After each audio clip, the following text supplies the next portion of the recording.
Well, hello everybody, and welcome back to my channel, Metaphysics Mike. And if you're new here, I want to say welcome. So I'm on a mission to help people break free from some of the traditional errors of the forefathers of the Christian faith. What does it mean to be a Christian? What does it mean to seek God?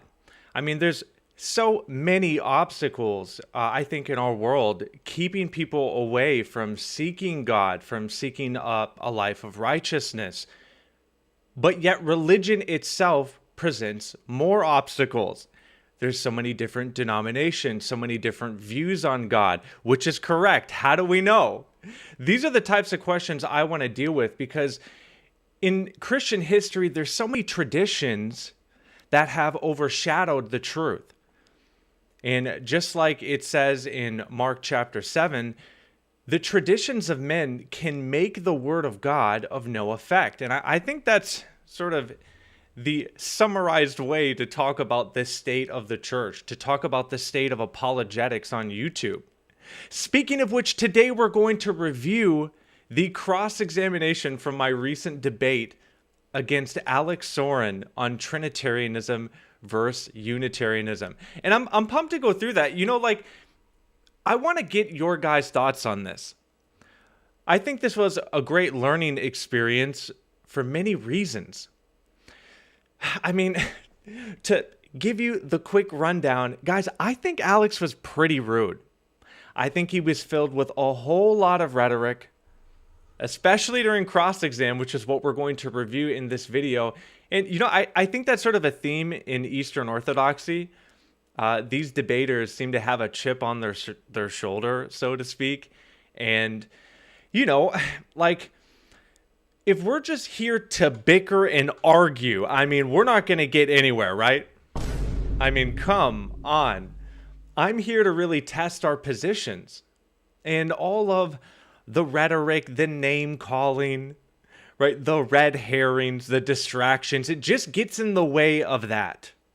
Trying to actually get somewhere. He got better after cross-exam during Q&A. I also think there was a failure by the moderator. I want to hear what you guys think. If you watch this debate, what do you think about? Does anybody else notice that these moderators are basically just timekeepers? Right? They just sort of sit there clicking or making sure everybody gets equal time. And that's important for sure. But you also should actually moderate, right? When you have to try and have order. You don't want chaos. He also, based on some issue he had with his timekeeping, I almost lost 3 minutes of my introduction. Did you catch that? He said, you got like 2-3 minutes left. I said, whoa, I have my own timer and I should have 5 minutes. Thank you very much. Ooh, guys, that's just not acceptable. Let alone on a debate platform like Modern Day Debate. That was my first appearance. I was stoked. And I'm still thankful for the opportunity, but I do think there were some issues with moderation, at least if it's up to me. Yeah, moderators actually should moderate. Okay, now, that said, overall, I'm pretty happy with my performance. There are some scriptures I quickly want to look at. Titus 3:9 says, avoid foolish controversies, genealogies, dissensions, and quarrels about the law, because they're unprofitable and worthless. 2 Timothy 2:16 says, but avoid irreverent babble, because it will lead people into more and more ungodliness. Chapter 2, verse 23 says, have nothing to do with foolish, ignorant controversies. You know that they breed quarrels. And the Lord's servant must not be quarrelsome, but kind to everyone, apt to teach, patiently enduring evil. Romans 12, verse 18 says, if possible, so far as it depends on you, you live peaceably with all. Listen, I am not perfect, guys. I am here to win, without a doubt. And you're also here to debate. You don't have to be so soft or a complete snowflake. But there does need to be order. Right? There can't be this type of empty worthless, intense quarreling that just leads to further ungodliness, that erodes people's faith in the system, that doesn't allow us to actually get to the understanding of what our points are. Who is right? So I'm going to be honest. I'm not sure if some of these debates is good or bad. After rewatching this, it's like kind of traumatic trying to deal with it. Yeah, I really don't know. You know, is this helping people understand and see the difference? And I would hope to understand why Unitarianism is better. Or is it just causing more divide? Is it unnecessary? I want to hear from you guys. In the comment section, what do you guys think? Power Tool Apologetics says he's actually doing a debate review right now. I know, with Bo Branson. They took some of my comments. I was in there earlier. Thanks for joining tonight.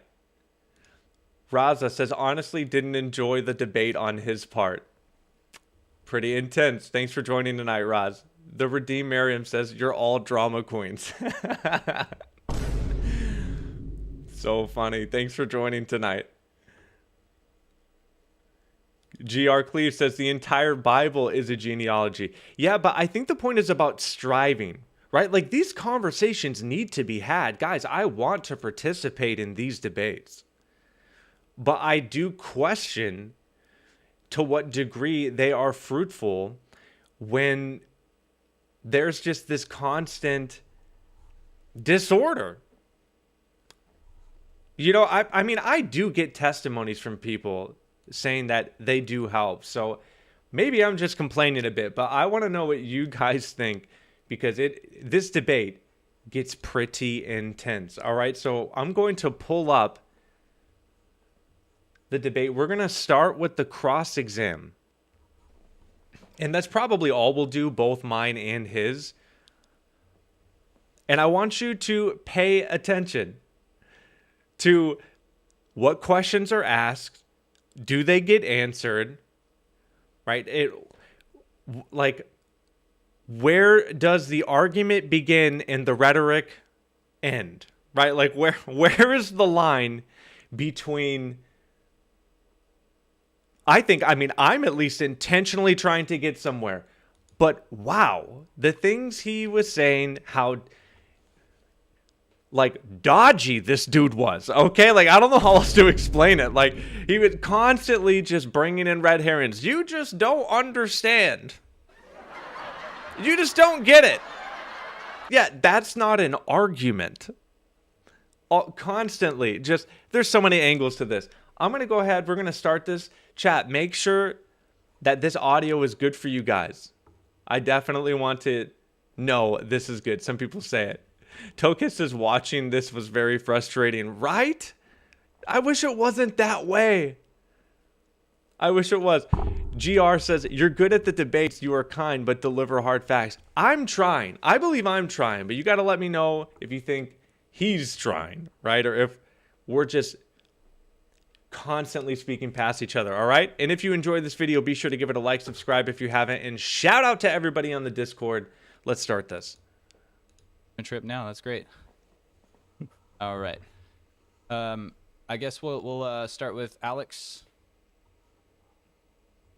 Yeah, and it's 15 minutes, right? I'll start the timer as soon as you start your question. Sure. Mike, why do you want to take the position of the rabbis 200 years after the Christians that worked against the church? So I'm actually not taking their position. I take the earlier position that there are two powers in a sense. I just clearly acknowledged that in my rebuttal, Alex. Okay, Indeed, I did. I told you, like the Son of Man and the Ancient of Days. Is it like the Enoch two powers, or like what? Because the Son of Man in Daniel 7 is clearly a divine being. Yeah. So listen, I think that the two powers controversy does prove that some ancient Jews had a highly exalted second figure, traditions, right? Okay, so do you believe in two powers in heaven or one power in heaven? Because I still don't know what your view is. Okay, so there is one ultimate power, that's the Father, right? But he can delegate his power and authority to others. He's always done this with prophets, priests, angels. This is not weird. Listen, I agree with you. Please hear me. That they ended up rejecting just this even as an ideology later in response to Christianity spreading. That's true. The only thing I'm rejecting is that they were co-equal, co-eternal in that paradigm. Yeah, right there. So, guys, you realize this. So, Alex brought this up. Jay Dyer is another big one on two powers theory. From the writings of like Segal, Orlov, Boyarin. I've read a bunch of Boyarin's work, and I've even skimmed through some of Orlov as well. So, I mean, guys, many in the ancient world, they had different ideas of other powers, quote, in heaven. And he was right to ask the clarifying question, because there are different types, right? And I've actually acknowledged that. But I'm trying to meet him by acknowledging that, sure, we could say that Daniel chapter 7, where the Son of Man is just endowed by all this power and authority from the Ancient of Days, is another power, right? So hence two powers, right? That's not the same as what get chopped up with Metatron, with Enoch, with who is the other one that Philo? That was another disagreement that we had. So how much better can we explain that? Yeah, God shares his power with other beings in the Bible. Right? Wait, two powers, right? No, the question is, are they co-equal? Are they co-eternal? Are they consubstantial? Are they viewed as, hypostases in one ousia? No, that's the point. That's a reach. Okay, so in Daniel 7, when it says that the Son of Man is riding on the clouds, and that terminology is used expressly for Yahweh in earlier verses, for example, in the Psalms, and I believe it's in Deuteronomy. If you don't believe me, I can pull up the citation, but I think this is like pretty uncontroversial. Yeah. How many Yahwehs is that? Okay, so, the Son of Man is not the Ancient of Days. Okay, the Ancient of Days is the one who possesses the divine name by identity. So, again, what you've done is you've taken a metaphor. My question is not about what I've done. I've asked you a question. How many Yahwehs are there? If the Son of Man is riding on the clouds, that's what Yahweh does. Is the Son of Man Yahweh? Yeah, that's what I'm trying to answer right now, okay, Alex. Then you shouldn't. Your answer is not going to start with what you've done, Alex. Your answer is going to be, my position is. So go ahead. Okay, your position. The question presupposes that he's already Yahweh, right? How many Yahwehs are there? How are you supposed to answer that if he's without presupposing that they're both Yahweh? Obviously, right? So he's just assuming that because he comes on the clouds, that he can call him Yahweh, like a statement of identity, right? Being equal with the Father in essence, so to speak. So, of course, I'm going to call that out. It just gets more squirrely from here. All right, I'm going to tell you my position. What I'm doing is pointing out you're assuming that just because the Son of Man can be described with this language, he must be Yahweh. A question is literally the opposite of assuming. I'm asking you a question. The Son of Man is riding on the clouds. Yahweh is also riding on the clouds. I see you're getting a little jittery over there. Yahweh is also riding on the clouds.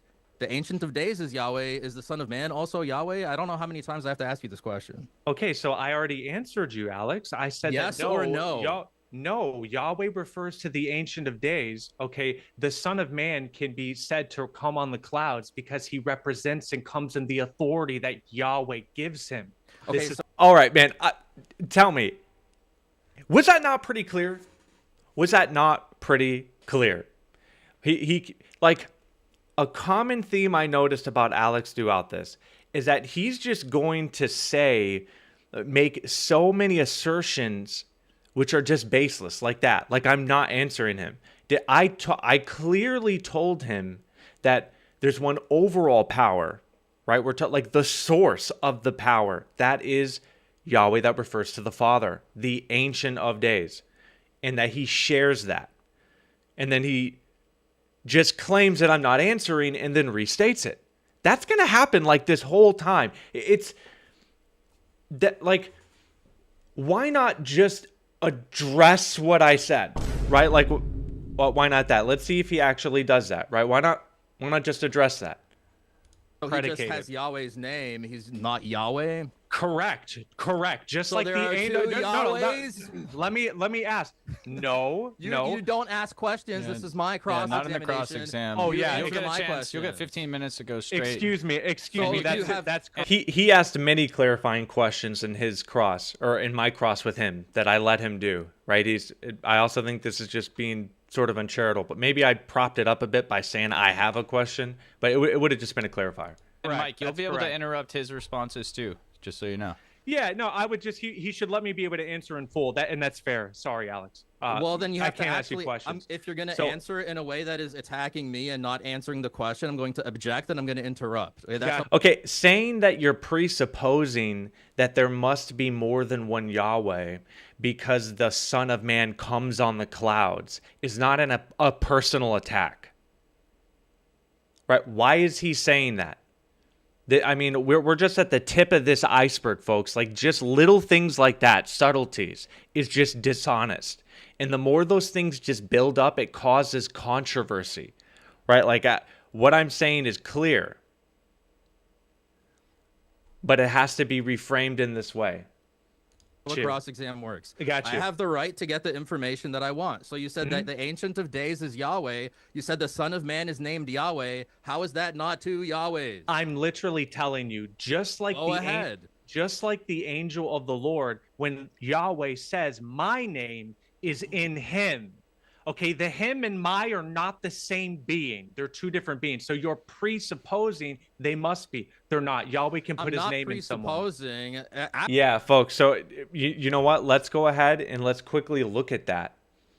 All right. So if we pull up, boom, let's go to the verses. So what's that going to be? Deuteronomy 18, right? Let's just start there real quick. DEU. Check this out, guys. This is big. This is one of the biggest prophecies about the Messiah. Deuteronomy 18, starting with verse 15. He says, "And the Lord your God will raise up for you a prophet like me from among you, from your brothers. It is him you shall listen to." And the Lord said,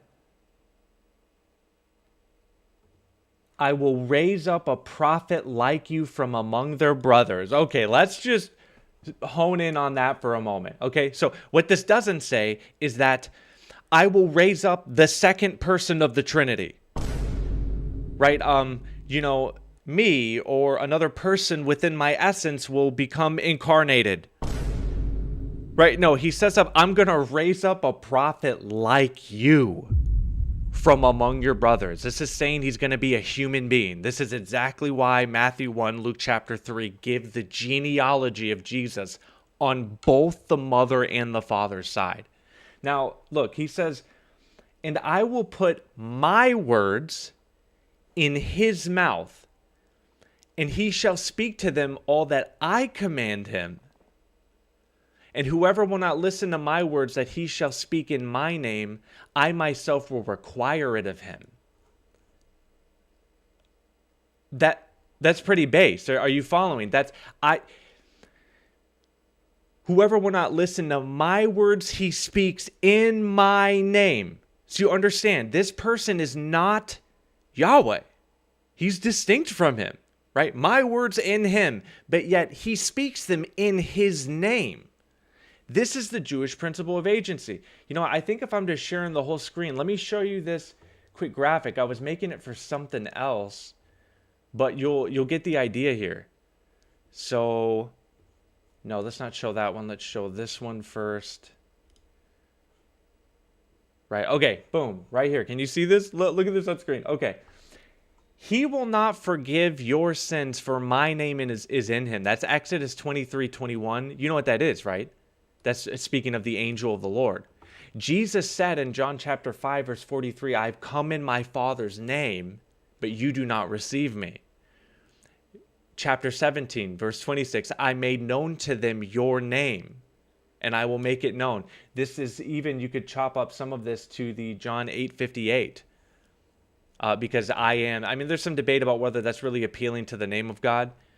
But you could still grant it. Jesus can be associated with the name of Yahweh while being distinct from him, right? There is no basis in the Hebrew Bible that just because someone bears the name Yahweh in them, that they are then Yahweh by nature.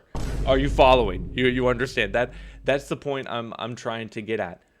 This really all goes towards the Jewish principle of agency. That's what's really why this name, how this works. Jesus said, you guys have seen this on my channel all over the time, right? Nothing he does is on his own authority. Not his teachings, not his words. And look at this, beautiful. He's basically proclaiming to be the Messiah from Deuteronomy 18. The Father who has given me has given me a commandment, what to say and what to speak. Right? What's that talking about? Right here. I will put my words in his mouth and he shall speak them all that I command. Okay, so that's the proper understanding here. That's not some weird Unitarian thing. That's just like the truth. Okay, let's keep going. Actually, what do you make of the fact that with the Memra theology, which you tend to not apply because it seems inconvenient to you, and the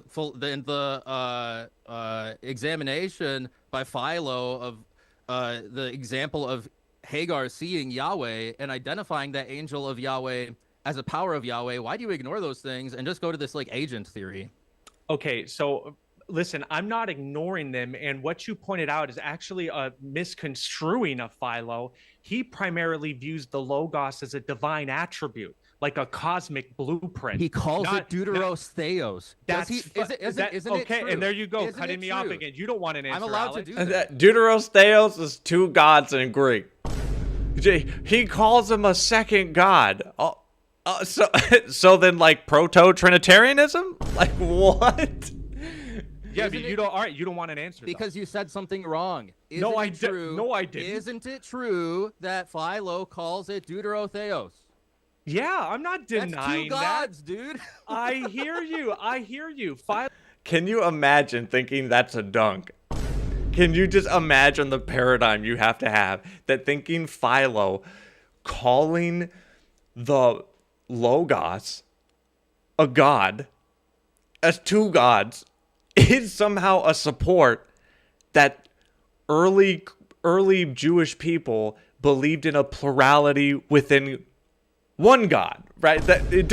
Disconnect. If Deuteros Theos, two gods, equals a plurality of persons, then Trinitarianism just equals three gods, right? Duh. So funny. He thinks he's cooking. It's crazy. Philo is great intertestamental Jewish literature to read. I'm just pointing out. Not for you, because you put him to the side, it seems. Okay, more rhetoric, right? Why can't we just deal with the content? No, you put him off to the side. You don't really account for him. This type of thing is ridiculous. Really? Okay, because he's an example of wisdom word Christology Hard that facts. John actually draws from. I agree that John he also, as I showed in my opening, identifies the Logos as the angel of the... Dude, you know what we should do? We should just Google it. Let's Google it right now. Let's just see. Okay, so I think I have before. What would she say? So did Philo believe that the Logos was, a second person within God's essence or something like that? Let's just see what this pulls up. Philo of Alexandria did not view the Logos as a separate, distinct person within a Trinitarian sense, but rather as a primary intermediary power, often calling it firstborn or second God. Boom. Okay, so we should see where he's getting this from. So Christian Stack Exchange, Socrates Journey, a Facebook post. Look at that, Biblical Unitarian Public. What's that? That's funny. Biblicaltraining.org. So, that you'll probably want to get some better resources. But the point is that, dude, in my studies of Philo, nobody is saying that his two gods is equal to two persons within a single essence. But I don't even know. The Lord that you see throughout the Old Testament, the one that you're saying Yahweh put his name in. By the way, how many other instances do you see the term that Yahweh's name is put in the angel, in his very being? Like, I think the Hebrew translates literally like to in his guts, like it, like inside. How many other places in the Old Testament is that term used? Yeah, not many, but it doesn't take it. It's not the like answer is true, zero. There's No, that's wrong. It is not zero. We just looked at one. Folks, we just looked at one right here. Oh, you're going to make me do that? Right? So about the Messiah, that he will put his name in him. That's a character in the Old Testament, Deuteronomy 18, talking about the Messiah. The Messiah will have his name in him. The Ancient of Days bore the same type of authority with his name to the Son of Man, right? He's talking about the angel of the Lord. He said zero. That's wrong. That's just wrong. Or false. There's And there you go, one cutting me place- off. No, host, you got to let me answer. I have mean, to know it he has got- it's he has totally got to let me actually on answer. him how he runs his cross-examination. It's totally on my opponent to let me finish questions. Are you serious, dude? What? I can't. How is that real life? Of course, like that's standard. Yeah, a moderator should be like, you asked your question, let him answer. It doesn't matter if he doesn't like the answer. Right, listen, here. The way that this should go is very simple. Ready? He speaks, you don't cut off. I speak, you don't cut off. That's it. He can say everything he wants to say, but he just shouldn't say it over the opponent. Are you following? You think this is so simple? You would. So he can ask what's- questions, hold on, but what's not the let me objection? answer? What's the objection? I What's would the not take it objection? too personally, but No, he's yeah. got to let me answer. What's the objection? Well, dude, my objection, I keep trying to get it out. What do you mean? I'm All telling right, you to well, let me What is finish. it? Alex, maybe let him get this one out, and then if it's not on track Can you with even you, repeat just my maybe question, explain that. Mike? Yeah, it's pretty hard, Alex, What's but you're my not letting me question? finish. Please ask it again. What's the term in the Hebrew? It means for the angel of the Lord. It means like in, like a part of his being, like in him, like in his guts, literally. How many other places in the Old Testament do you see that? And I was answering as you cut me off. Yeah, there's not many, but your view's not true. Yeah, or so the false answer is based on- not And there you many. go. And there you go. You don't want Why a do real you? answer, man. I didn't ask for an explanation. Right? He's constantly cutting me off. Guys, like, this is insufferable. This is the type of stuff people do just to make their following and everybody in your cult feel better. Like, yeah, we're winning, right? That's just this, like, weird... I mean, I don't really want to attack these guys personally, but that's what it looks like, okay? It does. It seems like you guys just really care more about like some type of perception and outer appearance than you do actually dealing with a lot of the content. Like, all I'm asking for him to do is let me finish. That's it. And it just, well, look how bad this gets. Now it's like we can't even talk about the subject. Explanation. You don't want an answer, I Alex. asked where, and you said not many. I'm telling Yeah. you, you're wrong. It's not Yeah. not many. It's zero. There's one Oh, place. And that's wrong. As we just saw, wrong. Deuteronomy chapter 18 tells about the Messiah. We were just talking about Daniel chapter 7 coming in the name, right? The Son of Man. He said zero, other than the angel of the Lord. Really? Well, there's two. Where it's close. All right, There's one awesome. place where it's close, and that's in the temple where the presence of God is manifest. Okay, but it's unique. Wonderful. That place where So what? God's name is manifest and the angel of the Lord is unique. You don't see that anywhere else. You don't Yeah. have any examples to support your dumb agency Yes, you- theory. yes, 'cause you nobody do. believed that in the Second Temple period. Hey, We're- Alex, oh my Like think about this. Where is the question? Is this a cross-examination, right? Is he trying to understand what's going on here? He constantly cuts me off and starts making endless assertions. Oh, it's so frustrating because that's going to overshadow what we're trying to do here. God.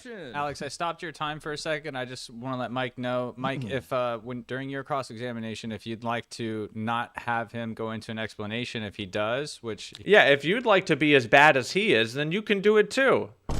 What? he might not, you can just move on and go to your next question, or be like, okay, and then stop him. That's how it works. You can definitely do that. So just try to yes or no if that's what he's asking, and you can save your explanations for your cross-examination and your responses to what you ask him, yes or no. So. Yeah, I get it. But Alex needs to use wisdom with allowing me to expound on a point. No. And there we go. Cutting me off again, right? This is what I had to deal with in order just to try and stick up for what I believe is true. This shouldn't be this hard. It shouldn't be this confusing. We shouldn't be so distracted by this stuff. That's right. You need to use wisdom on when you should cut off and when you shouldn't. You can't just cut off every time and start making assertions. Like, I mean, think about what a hamster wheel that is, because they're going to give you this. This is what we're here to talk about. And then I try and answer that, and then he's just going to cut me off and move it somewhere else. And that's what it was constantly. Just a goal moved. With these questions, like semantically, that's what's taking place. And then we can never actually deal with one thing in a more full manner, right? That's what this should be about. These debates shouldn't be about trying to flex on each other. It should be on trying to expound the correct position. Man, can I get an amen in chat? Oh my gosh. All right, there is a good question here. Kyle says, I'm not too familiar with Unitarianism. Do Unitarians say that Christ is separate from and subordinate to the Father and divine or not? So people perceive the word divine differently. Some see that in an ontological sense, meaning like his nature. And that's where Unitarians are going to tell you, no, he wasn't divine. He was just a human. He had a human nature. The idea he has a second nature comes far later in history. Okay, so that's number one. Number two, I actually think you can call him divine, though, in other sense. Like you could just name a bunch of things: born of a virgin, right, resurrected from the dead, did miracles, forgave sins. I think these are divine properties. Is he separate from the Father? Well, by nature, yeah, they're not like the same being, but are they separate in their will, in their purpose? No. Jesus is actually an extension of the Father's will on earth. He's his chosen, designated representative. This is why read John chapter 5, right? That what the Father does, I do, and everything he says, I speak, and I can do nothing on my own. And so that's the short answer to your question. So yeah, we can believe he's absolutely divine, just not by his ontology. And yeah, that's what the people in the Bible believed. None of this other stuff. Sam, thank you so much for the $200 super chat. Wow, that means so much to me. He says, dude, you showed an incredible amount of patience and dignity in this debate. Tons of respect. Sam, thank you so much, man. Both for just letting me know that I did a decent job. I mean, there's places I think I could have done better, but hey, I do actually appreciate the feedback very much, and I want to do better. And as well for $200, that's not a little thing. That's not a little thing. You know, do I have an effect? Okay, I can throw some confetti. Thank you so much, man. What a blessing. You know, I actually included a where is it, in an image here. So this is how much I make from my channel members on YouTube. We'll just look at this quick. So I make like $200, and that means so much to me, without a doubt. But with 50 members to do this full time, I'm gonna need 500 to 1,000, depending on what level people become members at. So that sort of feels like kind of impossible, but I would love to be able to do this more. Why am I streaming at 11 o'clock at night? It's because I got to work throughout the day. So donations like that go a long way. So thank you so much for that, Sam. I really appreciate it. God bless you. All right, let's keep going. No, I'm not tone policing. I think you need to use wisdom. I'm asking a yes or no question. All right, listen, your time is stopped. So stop cutting me off. It's you don't even have a reason. Yeah, my time is stopped. Yeah, so then let me finish speaking. Let me finish speaking. Into it here in like 2 seconds. No, the point is that not all answers can be said in 1 second. And just like I should respect him and his answer, if he wants to do that, I should use wisdom as well. That's all that I'm saying. Am I talking crazy here? Do I sound like ridiculous? Do you watch this and think like I'm just being a snowflake? Please let me know. I mean, some of the things these EO say in this comment section and on some of my videos, for me, just like asking people to let me finish, it's bonkers. It blows my mind. Is this too much to ask? Okay, you ready for? Is the therapy session over now? Right, dude, we're gonna start the time. More rhetoric. Right now, what if I let that get to me and now I have to explain now? Well, no, it's not therapy. I'm just like this. That's a hamster wheel. That's a hamster wheel. People who do this care more about trying to be right than they do about trying to profess Christ, about trying to actually prove their position is true. Back up in if you want answers, you got to let people answer. 1. You have 7 minutes in. Okay, now. So why don't you apply the Memra tradition to your reading of John 1? So I do apply that reading. So that is the same in wisdom word Christology. That's what Memra means. It's what the do you same mean by thing. wisdom Christology? I read the book by Dustin Smith, but I mean, it seems like there are different views of this. No, he didn't, by the way. He ends up saying later that he didn't read the whole thing, really. Well, I mean, I'm sure he read a lot of it, and you got to give him credit for that. Don't get me wrong. But, like, actually, he did. He said he like made some of those fleeting comments, the dynamic monarchianism book, too. He just said, oh, yeah, I just read it. And then I was like, you read the whole book? And he was like, well, not really. Like, okay. But I just want to look up. So let's just look at this real quick. What does Memra mean? Airmaker, what's it stand for? It stands for word. It means word. Yeah, that's the same type of tradition. Go look at this. You guys are gonna love this. Okay, so pull this up. So if we come to like John 1:1. Okay, let's pull up John 1:1.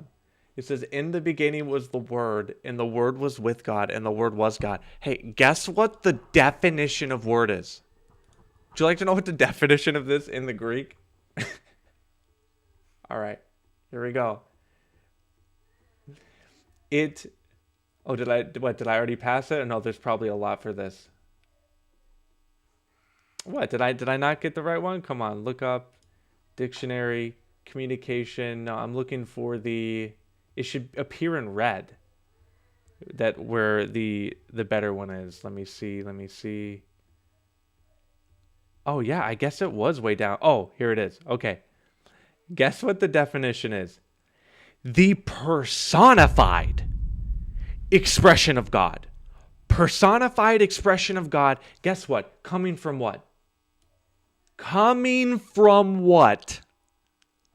Jewish wisdom literature. Thank you very much. The literal definition of the word is appealing to the independent personified expression of God's wisdom. Based. Absolutely based. Like, please get this weak sauce out my debate. All right, because this is ridiculous. Just some random thing, the way he tries and like frames it, like this is some odd thing. Because each Unitarian has his own special view. So, like, what do you mean by wisdom Christology? Yeah, okay, nice try. That's a scholarly position, just like O'Day showed you in my presentation. What do you mean by wisdom Christology? It's the governing view. It's the governing view on the prologue. So don't make this a Unitarian thing. This is a scholarship thing. Yeah, have you seen that, by the way? Maybe he didn't catch it or something.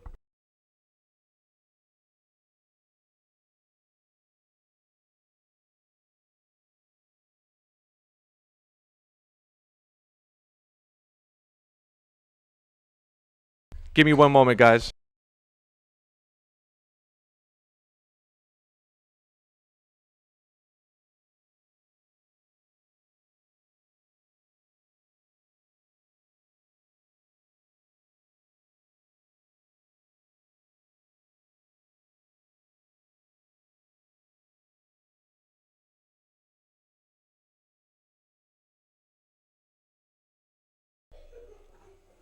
Hold up. All right, I am back. Sorry, I had some issues there too, and I think I was hearing something. Okay, so let's keep going. Wisdom Christology is the Christological concept of applying the roles, attributes, and functions of God's word and wisdom to Christ. Okay, so the memra is a word for the word. Thank you. Now Okay, so that was, let me pull this up just so you can see it, right? We got to give the receipts because people, maybe they don't catch it. I mean, we are trying to go kind of fast in our opening statement. I get it. But where is it? Look at these. Okay, let's just start with this one, right? Raymond Brown, in the Old Testament presentation of wisdom, there are good parallels for almost every detail of the prologue's description of the word. Ooh, very good. Gail O'Day, in Jewish wisdom tradition, both biblical and extra-biblical, has emerged as the governing view of the provenance of the language of the prologue. And, you know, I even gave some other thoughts from these other commentaries that I thought were really good, right? Why? Why do people not get this? Well, these scholars argue it's because Christianity moved away from its Jewish roots, and they're just not familiar with wisdom literature. Christian traditions involving wisdom has been almost completely erased from the memory of Western Christianity.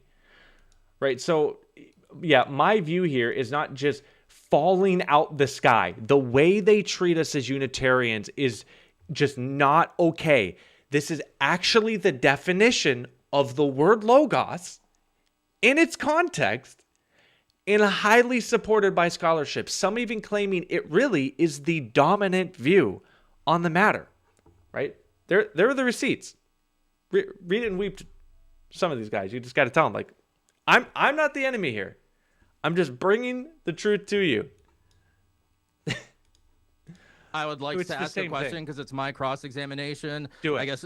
Do you want to call the shots on my cross-examination? You decide when I ask a question or not? Is that what you want to do? No, but I'm going to do my best to let you answer completely when you want to. Okay. Well, when you're done being a baby, it seems like you're over it now. So, is God's wisdom created?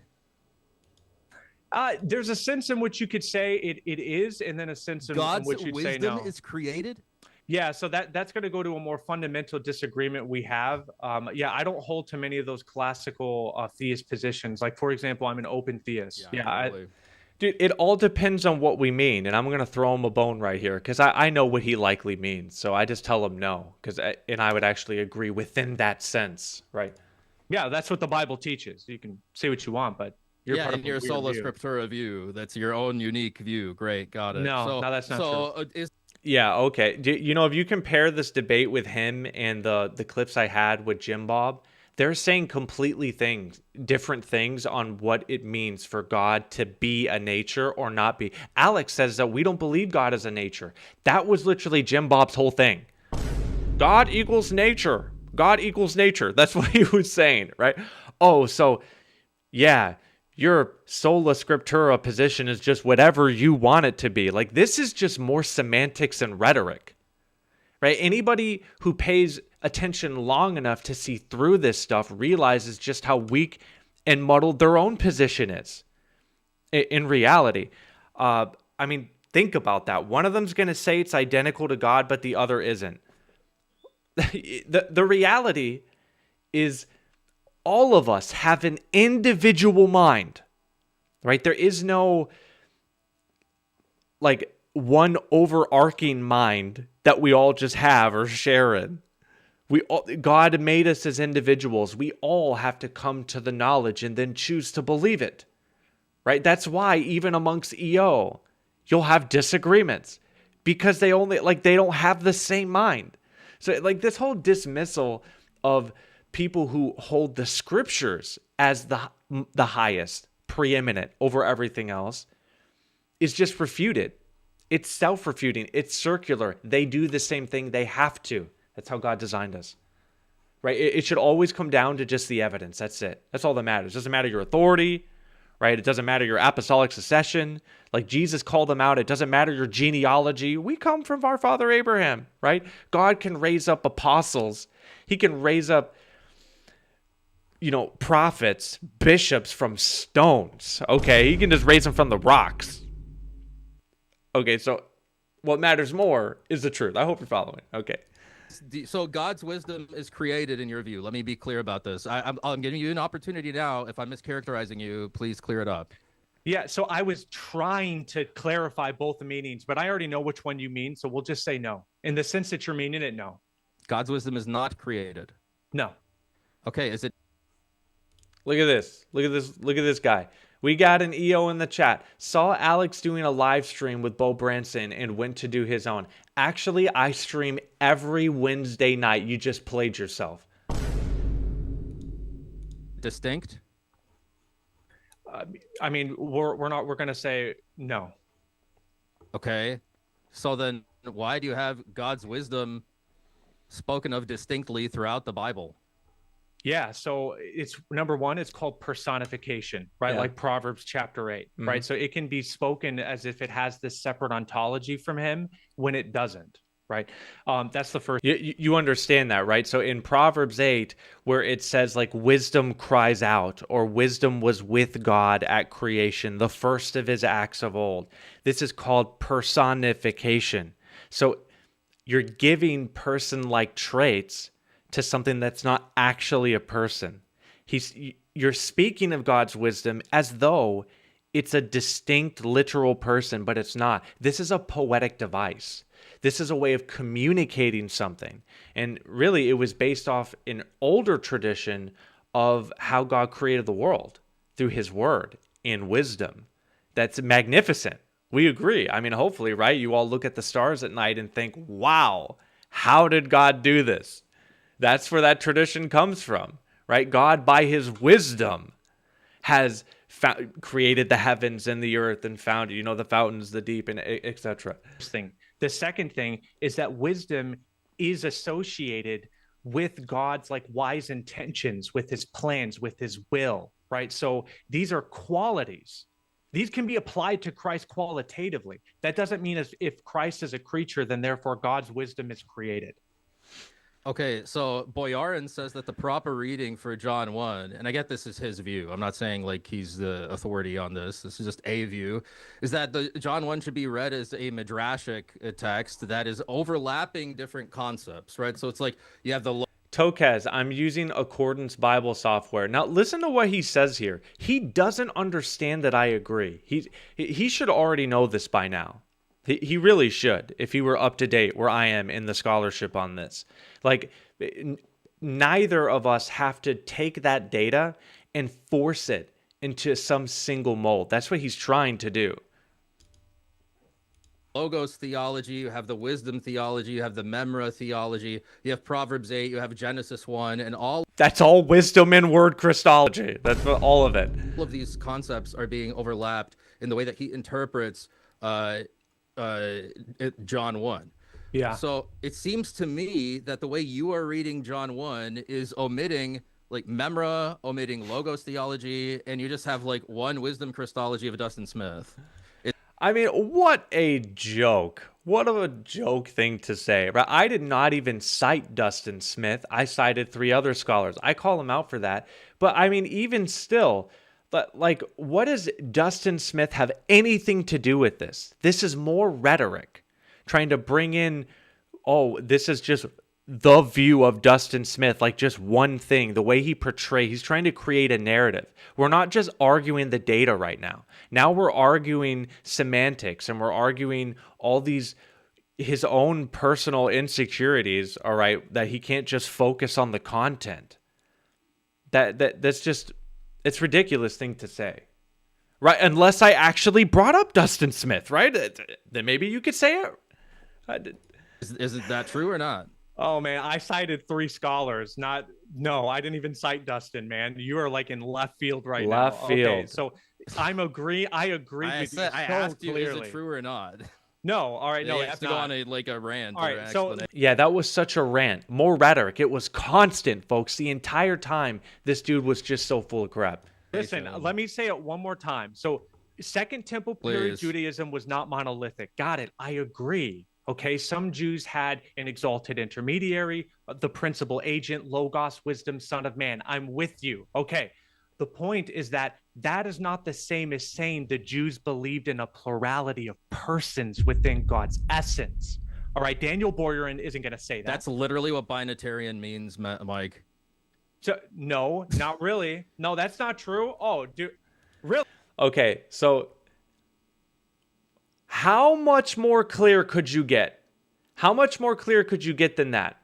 And he's going to respond that saying that's what binitarianism is. Binitarian, no, not it. Like, how can someone even say this? Like, what should we just define it real quick, right? Binitarianism definition. Look at this. Watch. Here we go. No, binitarianism. It doesn't even know. Binitarianism. Did I spell it wrong? Binitarianism definition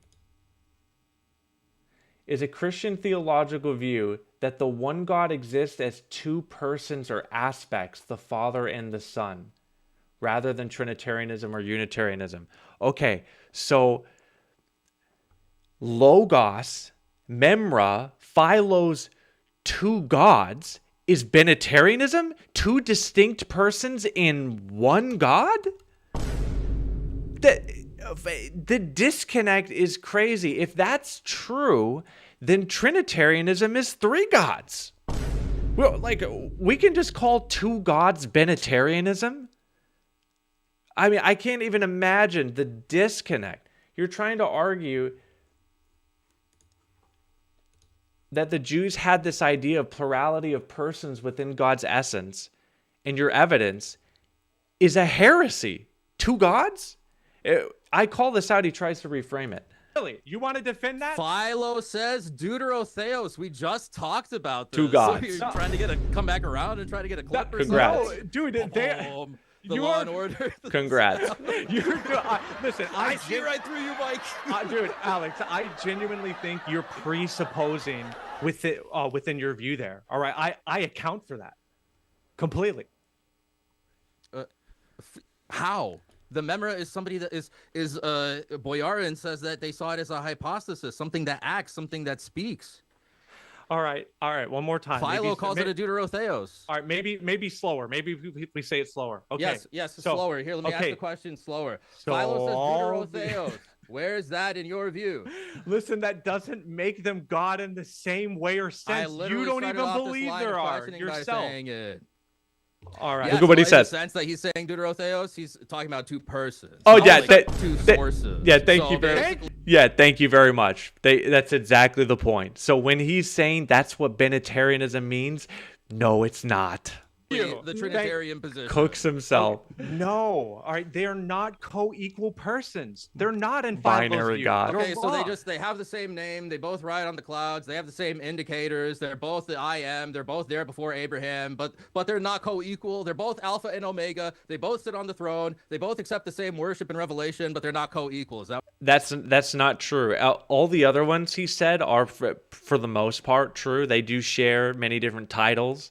They do share many different names, though even in his view, he creates a distinction, right? So the Father is God by his identity as a proper noun, but the other two persons are God in virtue of possessing the same nature.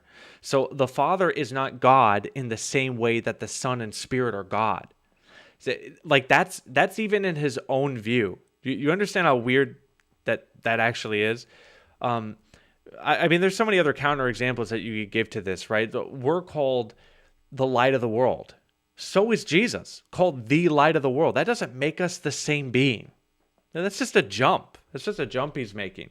What you're telling me? No, I'm saying that we have good examples. You just said that. You just said they're not co-equal.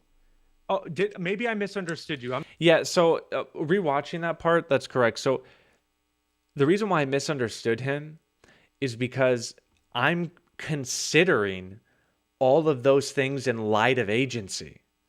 So no, I'm not saying that that's like binitarianism, two powers, right? So I thought I was saying no to that, but he was talking about denying that those are the same, and of course I had to correct Sorry, say myself. it again then. You said they are not co-equal. Yes, yes, that is what I'm saying. Sorry, I misunderstood you. Okay, so can you please answer my question? I actually didn't misunderstand him. I was just answering a different part of his question. That's all. That they do the same thing. They receive the same worship. They sit on the same throne. They both have the name Yahweh. They both are riding on the clouds, which is an indicator of Yahweh. Where are they not co-equal?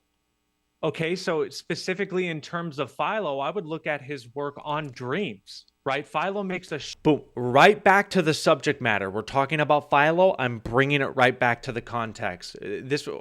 Wow. All over the place this was going. Sharp linguistic distinction, man. The true God is always referred to with the definite article. Always. But the Logos, while it may be referred to God.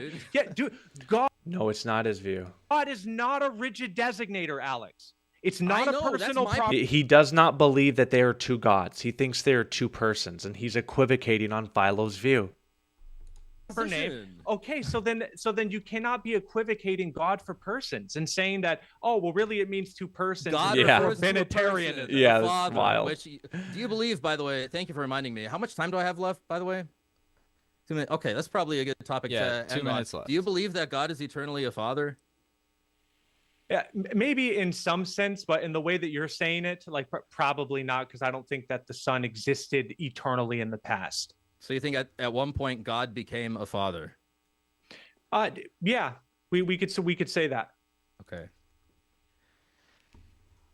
Bruh. And again, so Alex, God acquires attributes in the Bible all the time. Like when he says, "My name will be Abraham, Isaac, and Jacob forever." I know. They aren't necessary. I'm going to move on to my question now. So I know there are some names he acquires. My point is that Father is key to it's how he's identified. Unbelievable. You know that what he are you can laughing about? Because you know that he can acquire names, but then you're going to try. Certain names can be acquired because they are distinct. Like Father, you just dunked on yourself, Alex. No, because Father refers to identity. I know you dunked on yourself. Look, Father refers to an identity in our view. And there's a little rhetoric from me. I do give a little rhetoric, but I'm not all rhetoric, am I? I'm not just constantly hitting him with rhetoric, but I'll hit him with some. Yeah, he just dunked on himself. Right there. He wants to make me look weird for thinking that the Father acquires the title of Father in a unique sense once Jesus comes into being. It's like weird. That's odd. But yet, he believes that God can acquire names too. So it's just, that was a self-dunk. A little bit of rhetoric. In small doses, it's good. Rhetoric is a potent spice, right? A little bit wakes you up, but too much dulls your senses. And there are some things that can be acquired. You can say that Donald Trump is the president of the United States. That's something that he acquires. But Donald Trump is a man for his entire life. In the same way that God is eternally a father, he can also covenantally be the God of Abraham, Isaac, and Jacob. So I'm glad that you got this clip now. You're going to cut me off as soon as I give that explanation. Was that a question? Was there a question in there somewhere? The question's coming. I get it. You want to interrupt and run down the clock. You're desperate to run down the clock, aren't you? You want to get out of here. I can see you're shivering over there. No. Look, wow. Bruh. Really? He just non-stop rhetoric. Asked you at the beginning, how many powers are in heaven? Yeah, he can have one more. We'll give him one more. Trying to be charitable. How many powers are in heaven? Already ultimately, answered. There's one power, but he can share it with others. And so in a lesser sense, he can share power with angels, prophets. Who does he share it with? Like folks, think about it. So the angel of the Lord has the power of Yahweh, but he's distinct from him. That's why he's the messenger of Yahweh, right? It's not Yahweh the messenger. Yahweh's not sending himself, which would absolutely be implied, right? No, he's distinct from him. You even have other places in the scripture where the angel of the Lord speaks to the Lord.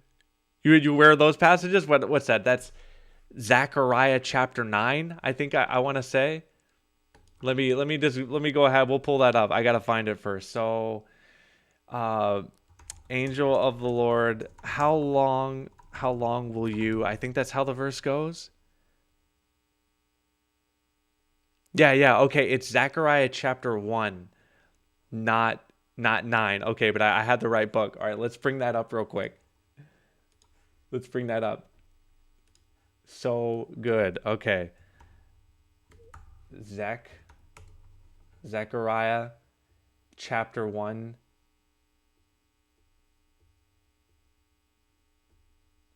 Oh, did I skip right over it? Come on, which one was it?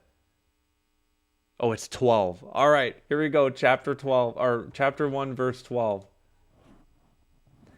Then the angel of the Lord said to the Lord of hosts, how long will you have no mercy on Jerusalem and the cities of Judah? Right? And then the Lord answered gracious words to the angel. How's that work in Trinitarianism? Does the angel of the Lord and the Father share a single mind? So he's just talking. That's the same mind speaking to himself. I brought this up to a Trinitarian once, and they were just like, "Oh, he's just acting it. He's just acting it out for everybody else." But really, he doesn't have to ask him a question. He's got the same mind. Yeah. Wow. So funny. It's not even right. Not even right. Ooh, Kingdom in Context says, keep up the grind and good work, Mike. It took KIC 4 years to gain enough patrons to go full time.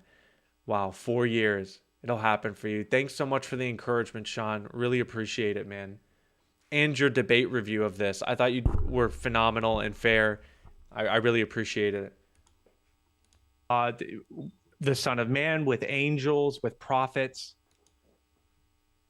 How many prophets have the name Yahweh? So that's changing the goalpost. All I had to demonstrate was that he shares it with it starts with power, and then I hit it. Boom. Score. Goal. And then, but how many of them have the name? All right, so demonstrate that he shares it with prophets.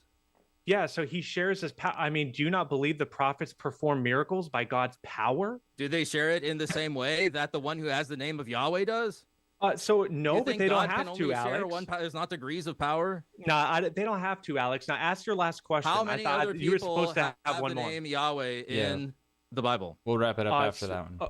So in a predicative sense, it's really going to be the main ones are going to be the angel of the Lord, obviously Jesus, and you could make an argument probably for David. Yeah, maybe David. a few other characters. It depends on what we mean. Like that, the Bible says there are people who come in the name of the Lord. So and notice that's in a predicative sense, right? The name represents God's authority, his power. That's what we're talking about. And so my name can be in him, right? Who comes in my name. But that's what that's referring to. So the name functions as a divine image. This is what Dan McClellan talks about when the logic of divine images. Like an image of Yahweh, which is his name, represents him. One who bears it is treated as though they are Yahweh, but yet the image is distinct from Yahweh. That's the real narrative. Okay, not that there's multiple Yahwehs who are distinct from each other. That would clearly violate the main commandment that there's only one Yahweh, one. Okay, so that was good. That was his cross exam. I thought for the most part, as tough as it was at times, it was all right. It was good. But now we're going to try and grill him, and it's only going to get more difficult. There is some nuance, but all right. All right. We're going to flip it around now, and I'm going to start Mike's time from the beginning. All right. So, like I said, during your cross-examination... Yeah, Mr. B says Jesus is never called Yahweh. So, in the sense of identity, that's correct. Absolutely. But in a predicative sense, yes, he is. Like, take up some of the openings of the gospel where it says, prepare ye the way of the Lord, in reference to John the Baptist preparing the way for Jesus. That is to apply the name in a predicative sense to Christ, because he's the one who's being prepared for. And that's not because Jesus, is Yahweh by his nature, by his identity, his ontology. It's because Yahweh sent him. He represents the Lord's will. Okay, his representative on the earth. To prepare the way for Christ is to prepare the way for the Most High because he sent him. That's how this works. If you don't want an explanation, you don't have to hear it. You can if you want, but if you're trying to get to the bottom of a line of thinking, Father's joy. I would just move on. That's it. Do I also get to take a time out if he puts the pressure on me too much to relieve the pressure the same way he did?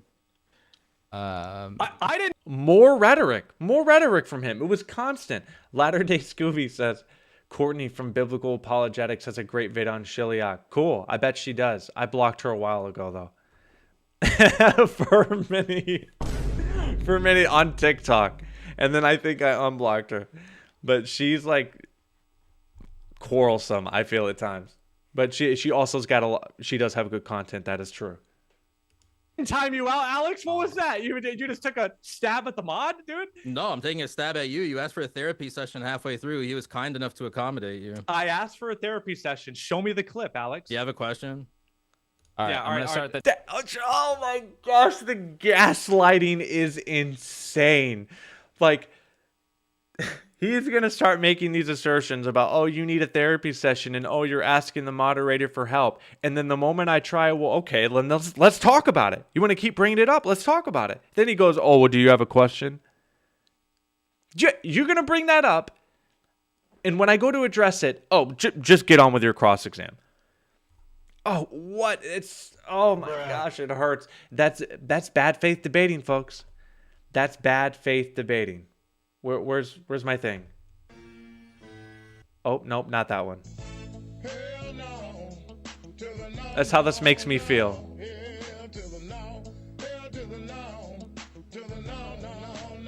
Honestly, how do I put myself through this? It's insane. Time right now. You ready? Thank you, Mike. All right. So, Alex, do you admit that you said in your opening presentation that you use the word God differently for the Father than you do for the Son or Spirit? Yeah, that's not controversial. St. Gregory of Nazianzus says that in his 25th oration. Oh, yeah, that's not controversial because some ex-church father said it? Really? Guys, if the Father is God as a proper noun only, but the Son and Spirit aren't, then they're not God in the same way. Are you hearing me? They're not God in the same way. Amazing. My very first question, and we get a concession that makes this really hard on them. I mean, you must admit that there is a sense where for the Son and Spirit to be equal with the Father, they are additional gods. Because if the Father alone is God as a proper noun, then think it like, you can't say that the Son and Spirit are. But that's exactly how these guys talk about him, right? Like when these guys stream Jesus is God on social media, what does that mean?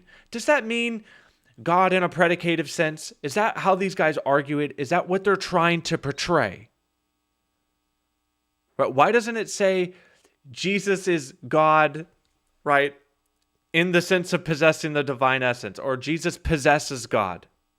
But like, there's many ways they could say it that would communicate what they say they mean. So clearly in normal language, this is just equivocation. Bruh. Jesus is God. The Son is God. The Holy Spirit's God. The Father's God. But they're not all God in the same sense. Okay. Like, unbelievable. All right. So the Father is God. I don't think you know our position. That's going to be a theme. He's just going to proclaim I don't know it while telling me yes to my questions, as properly characterizing them. By the way, he said, I don't know my position. Okay, look, he agrees I do. I state it to him right here. So the Father is God as a proper noun, but the Son and Spirit are God by possessing the same nature. Is that correct? Yes, and I thought I didn't know your position. I thought. Yes, the Father would be in the same sense too, because he has that same nature. But the way St. Gregory of and now, so that's slightly deceptive. Yeah, they are the same God in the sense of sharing the same essence, but they are not the same God in the sense of the proper noun. Right? If only the Father is considered God as a proper noun, that's a clear difference, folks. As Ienzus describes it, which is the way I understand it, is that he says, if you're talking about God alone, the Father, you're going to refer to him as God.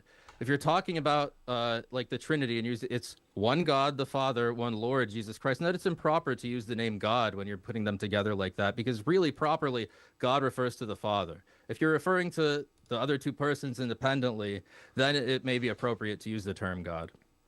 Interesting. Okay. Awesome. So, hey, do you see how we'll let you finish, man, to clarify. That's totally fine, right? That's the point here. Yeah, you want something different than I do. I don't. A good discussion? That, I guess so. I don't know. All right. So Alex, I'm really wondering here about how like this lines up. So you would think that the Father is God by his identity, but the Son and Holy Spirit aren't. What do you mean by identity? Okay, like, so in identity is, so we could say that like Michael is metaphysics Mike, right? That we're saying that they're identical. They have the same they refer to the same being. That's the point. The same thing. Look, I'm just saying what the fathers are saying. If it comes to identity, I'm going to say God is the Father. That's his identifier. Okay, so is that like a yes or no? So who was it? Idol Killer. Idol Killer told me on X that the identity predication distinction does not track very well on Nicene theology on X. That's what he told me. And that was so funny to me because some of the most popular Eastern Orthodox scholars out here, like Joshua Sijuwati, totally adopt this model. Like he does. Clearly, according to Josh, that's really the only way to properly distinguish them. You see, because when they're talking about God as a proper noun, they're going to try and chop that up to mode of existence, right? So the Father is God as a proper noun because his mode of existence is possessing a deity within himself, right? The Father is not generated by the Son or Spirit, but they are. They're generated by him. So they have a different mode of existence. And that's how they chop up, well, he's only God as a proper noun. Okay, so that's just like saying that the Father is God by his identity. Because then the proper noun is functioning like something identical to him, right? Like God actually does. You actually see that all over the place in scholarship, where they will say that the word God with a capital G in the New Testament is like a substitutory name for the Father.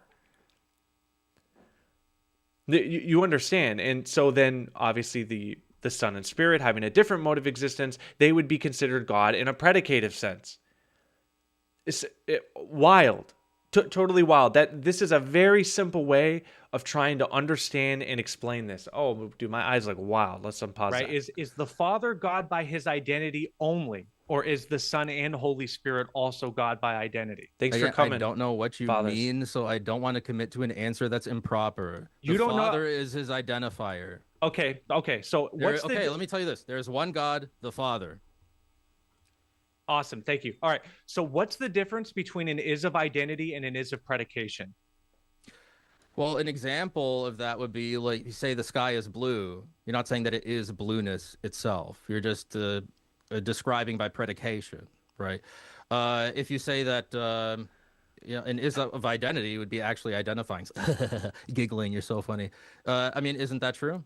Isn't that? Okay. No, it's not. You don't know what you're talking about. Okay, so yeah. I mean, go ahead. You're so sure the Father's the one God, but you're just asking me. You don't know what identity means. Is there a question, James? Messed it up. This is narrative. This is all right. Not appropriate. Okay, folks.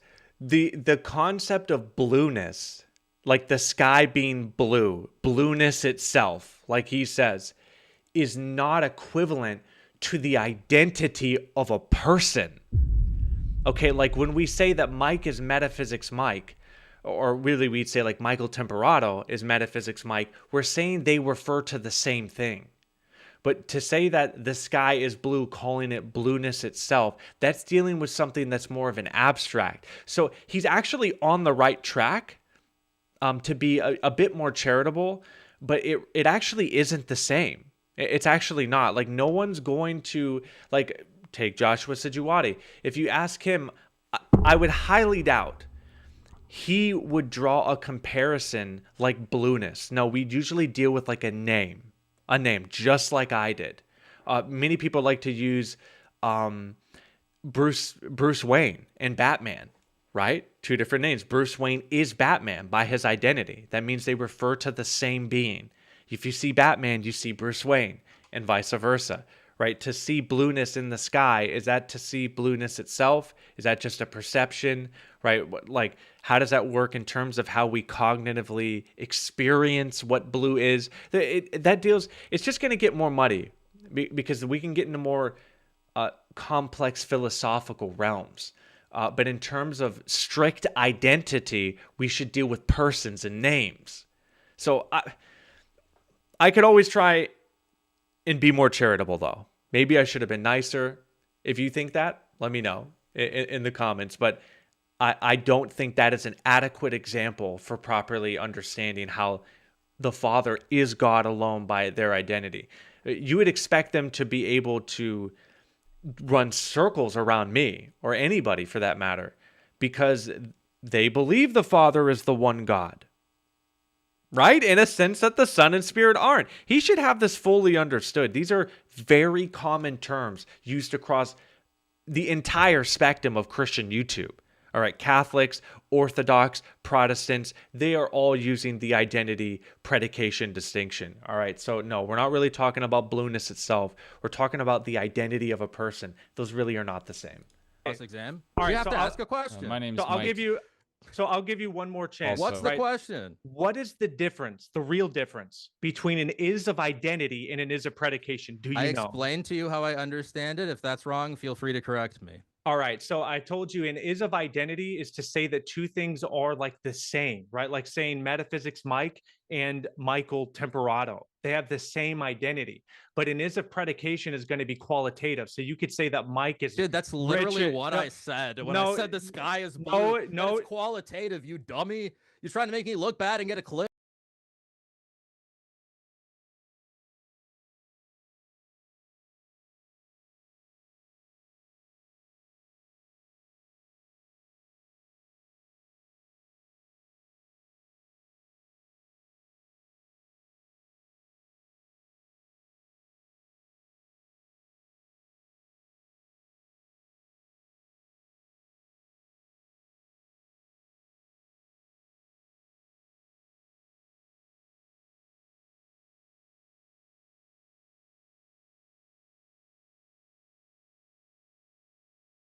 Oh, what the heck? I'm muted. Sorry, guys.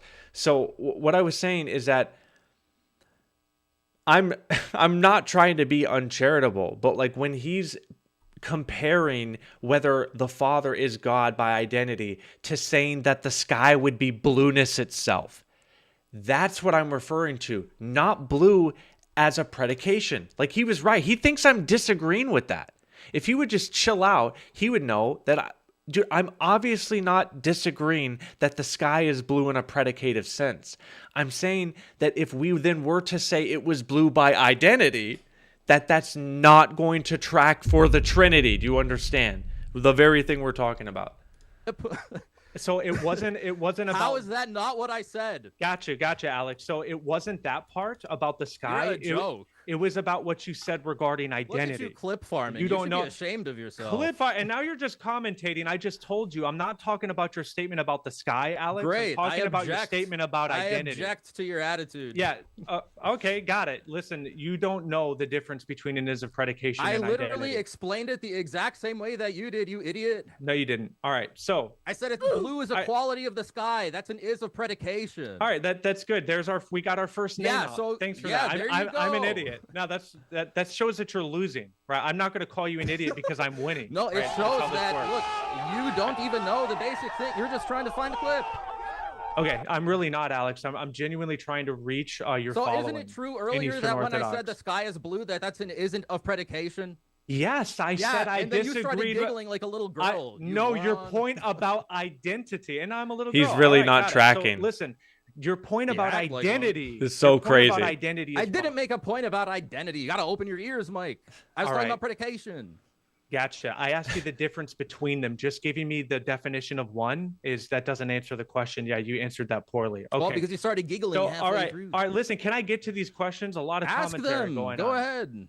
Okay, awesome. Who's stopping you? After all of that, that whole performance he just put on, Okay, trying to act like I'm just totally straw manning him, and he said the exact same thing that I am, right? Just clearly not even tracking the real comparison here. This is what we get. Unbelievable. Watch this. Okay, so now that we know the is of identity versus predication, is the Father only God by identity, or is also the Son and Holy Spirit?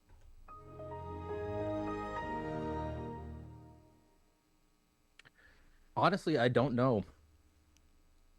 Okay, that's all right. That's all right. Thanks for your honesty, man. I really appreciate that, Alex. All right, so we'll go ahead and then move on from that. What? I'm an idiot.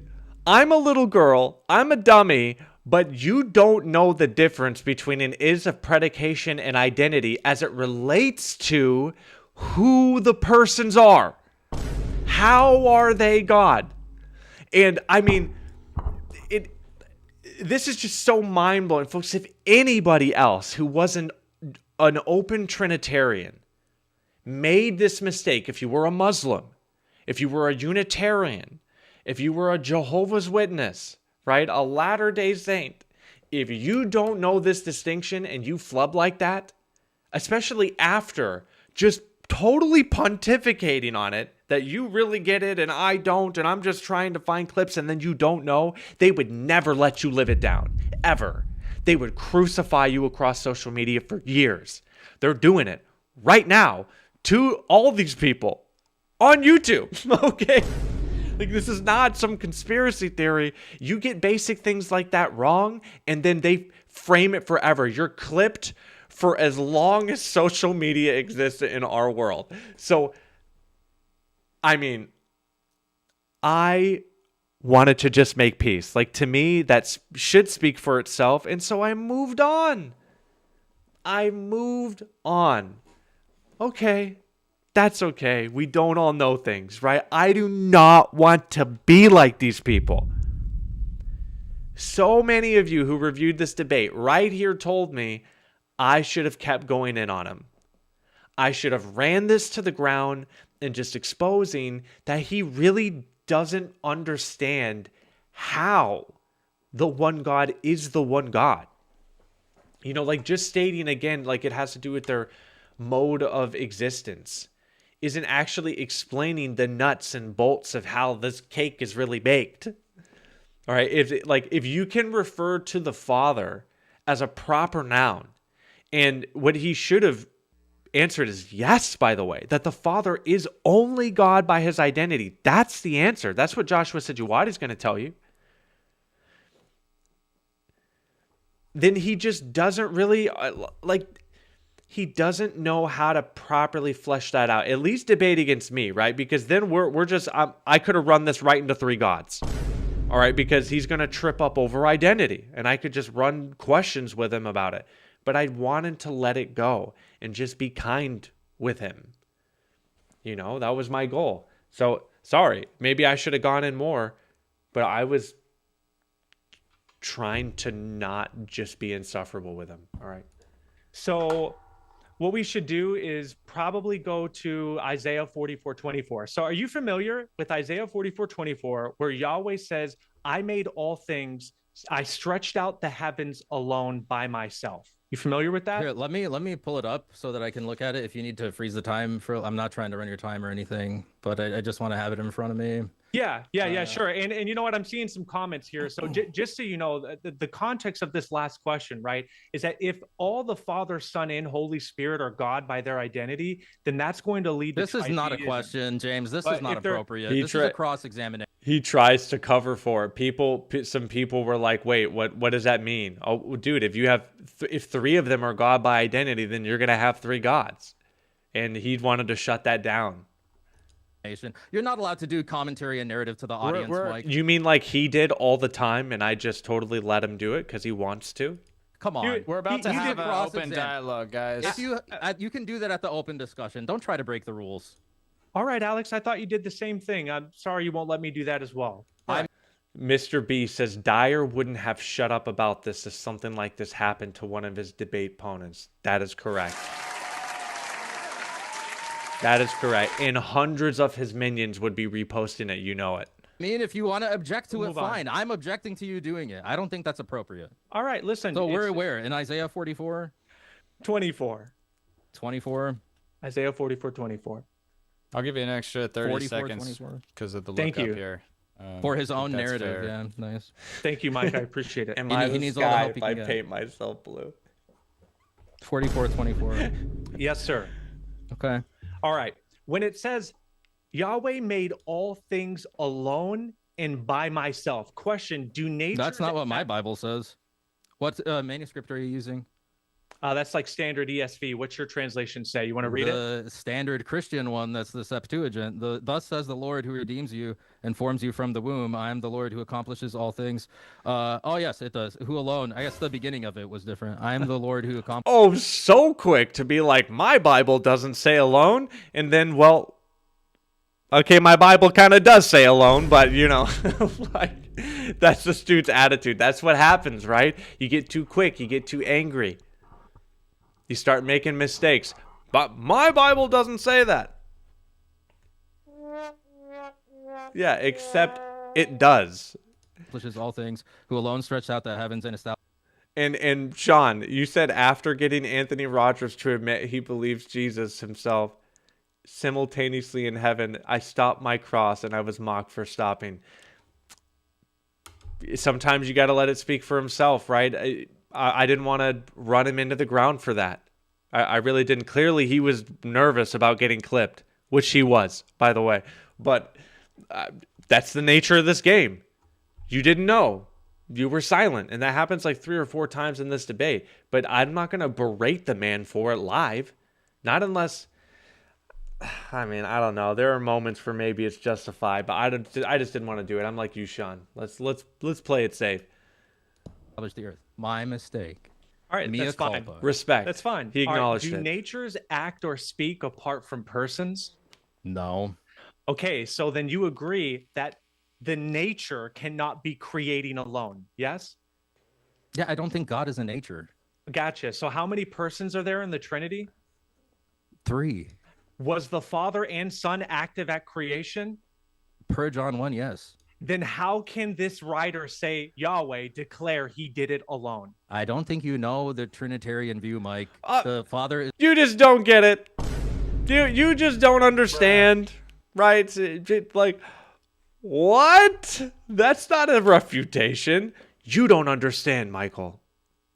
Is the sole source. Explain it then. And his explanation is terrible. Everything flows from the Father through the Son in the Spirit. Okay, so did the Father alone? Yes. So he's the sole source. Yes. So the Father created the world alone, as the sole source through the Son. Okay, is the Son a real conscious person with him? Now you're asking me to speculate about the nature, and nobody knows that. This is like basic philosophy of mind. You don't think Jesus consciously existed? Straw man, red herring, just like that. No, it's got nothing to do with speculating on the consciousness of God. The point is getting you to acknowledge that you believe both the Father and the Son were distinct creators in creation. They were both there. They both did it, right? One was from the Father and through the Son. It's both of them. I mean, I just hope that, like, to me, this is just cooking. This is where he really begins to lose. I mean, I hope people are able to see that, okay, on their own. Like intuitionally, they're just realizing he's saying, right, that the Father says he did it alone. But yet the Father didn't do it alone. He did it through the Son. But because he's the source of it, then he can say he did it alone. Like, I just hope people are just like, nah, I'll pass. Like, that's what we call eisegesis, right? Just reading something into there that's not really there, right? Is it fair to say that the Father creating through the Son means the Father can say he did it alone? Obviously not. Obviously, in my opinion. Okay, I hope people see that. But did you also catch that? I want to rewind a little bit.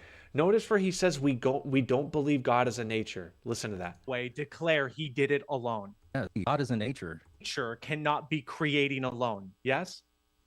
Yeah, I don't think God is a nature. Oh, you don't think God is a nature? Okay, well then what was it with Jim Bob? Shall we just try and find that quick? Well, what did we just go through with Jim Bob?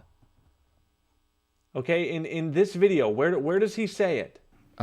So listen, let's get back to that. You dodged that. What do you mean? Is Jesus a different God than the Father? No, that's the same God. Dude, you keep asking from a Muslim thought process. Listen, wait for it. It's not numerical. So Jesus and God the is Father a are nature. numerically one God? No, God is a nature. Oh, you just blundered. All right. Oh, what was that? Sorry, one more time, Jim Bob. What was that? One God? No, God is a nature. Oh, God is a nature? Eastern Orthodox? Oh, you sola Protestant, yada, yada, yada, you losers. Yeah, what was that, Alex? Gotcha. So he creating alone. What was that? Yes? Yeah, I don't think God is a nature. Oh, whoa, hold up a minute. What? Is this real life? Got him! Got him! Why are you running? Why are you running? Oh my gosh. The audacity. They want to tell us that we're confused. Oh, sola scriptura, you all just believe your own thing. You all have different views, yada, yada. Really? Because when I'm debating Jim Bob, the EO, God is a nature. But when I'm debating Alex, who's also EO, God is not a nature. Yeah, so which is it? I'd really like to know. Which is it? You know what we want to know? They don't know. They don't know. They are just as in disagreement. They all have different ways of perceiving this. That's just the reality. Sola Scriptura is nothing but an acknowledgement that God has given us each an individual mind to read the scriptures, to look at the evidence, and then we have to come to a conclusion. You have to interpret it and understand it. This is why they can disagree on things, because one's going to take the same orthodox doctrine and apply it differently.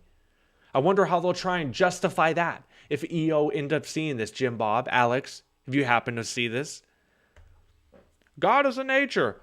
We don't believe God is a nature. Okay, what's going on? They don't know. Straight up. Gotcha. So how many persons are there in the Trinity? 3. Was the Father and Son active at creation? Per John 1, yes. Then how can this writer Someone said muted. You can hear this still, right? You should be able to hear this. say Yahweh declare he did it alone? I don't think you know the Trinitarian view, Mike. The Father is the sole I don't think you guys know the Trinitarian view. source. Everything flows from the Father through the Son in the Spirit. Okay, so So did the Father alone? Yes. So he's the sole source. Yes. So the Father created the world alone. As the sole source through the Son. Okay, In if the he did, Spirit. is the Son a real conscious person with him? Now you're asking me to speculate about the nature, and nobody knows that. You This don't- is like you don't- basic philosophy of You mind. don't think Jesus consciously existed with the Father at creation? What? Why are you talking about consciousness? Answer the question. Do you think Jesus consciously existed Your with the question Father is falsely at creation? premised because you don't understand even like Nagel's philosophy of mind and the Yeah, refuses to answer and makes a baseless assertion that you just don't understand philosophy of mind because you have a falsely premised question. Really? Then why doesn't he explain it then? Is the Son conscious with the Father at creation or not? And if he's not conscious, then how are they truly distinct? Are they 3 consciousness? Or do they share one consciousness? This is their view of them sharing one mind. I mean, the audacity to treat me like this. I pray to God people see through this garbage. That they are able to see through the rhetoric. You just don't understand philosophy of mind, and you're just not answering the question, right? This should be instant. Yes, you believe that Jesus and the Father are truly distinct from each other at creation, right? What the Son does is not completely identical to what the Father does. Their acts can be one, they can have one operation, but they participate in the operation distinctly. I mean, it feels impossible to like get anywhere with all this rhetoric, man. That. Oh man, great commentary. I object to the question. It's a falsely premised question. What did Jesus and the Father both? Did Jesus and the Father Why are you talking both about the create consciousness the world? of God? All right, listen. This is so terrible that the moderators don't do this. I'm actually really disappointed in you, Your modern day question is debate. falsely Straight up. premised. No, this is crazy. Your question is falsely premised. What Did exactly both do you want me to do here? understand? You should tell him to stop and let the questions come out. That's the role of a moderator. That's okay? fine, but your question I think is you bad. asked the It's question falsely premised. 3 times. He just didn't answer it because he is objecting to it, which maybe you could just ask it in a different way. Oh, okay. Yeah, I'm not trying to be disrespectful or anything by letting him respond how he wants to you. Yeah, well, it's just, in the cross-examination, I typically let you guys run it how you want to run it. Yeah, that's terrible idea. That's just the way debates work, man. I don't know what to say. No, that's not just the way debates work. Maybe that's how you're going to run it, right? And that's his right to, right?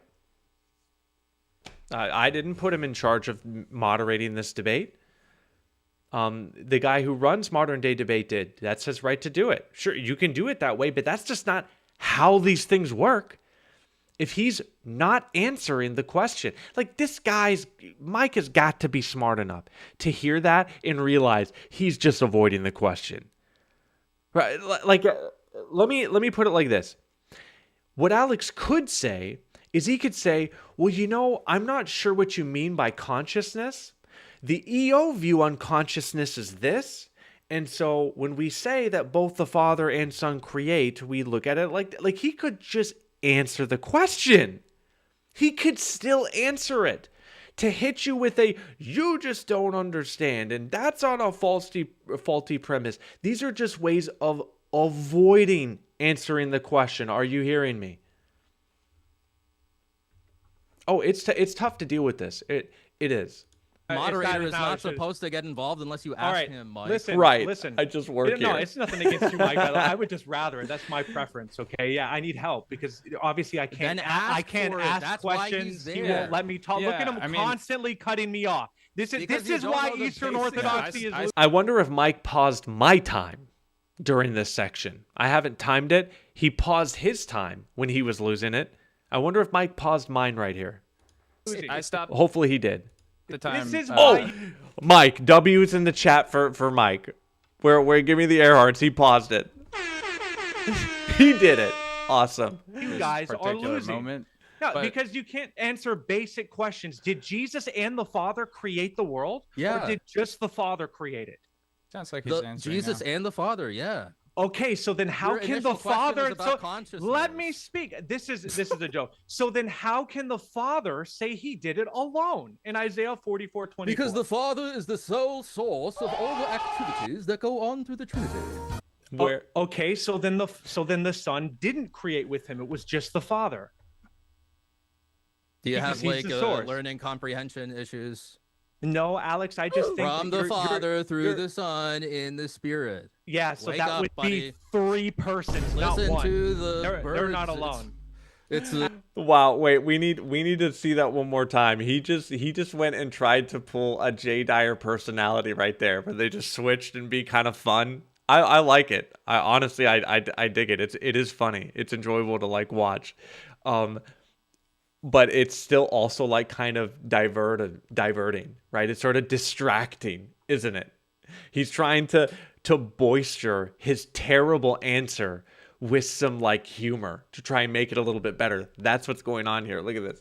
The joke. So then how can the Father say he did it alone in Isaiah 44:24? Because the Father is the sole source of all the activities that go on through the Trinity. Okay, so then the Son didn't create with him. It was just the Father. Do you have learning comprehension issues? No, it's called an internal critique. Are you here in the room with us, Alex? Yeah, I'm telling you that doesn't make sense. I'm converting your question back into really what has to be implied. So if the Father can say he does it alone, but he technically does it through the Son, right? And they're really distinct, then what does it mean to say that he's the sole source?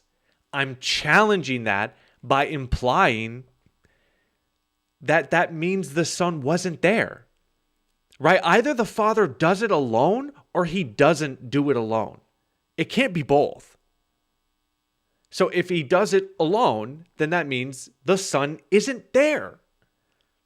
But if he does it through the Son, so the Son's there, then you can't say he did it alone. Are you following me here?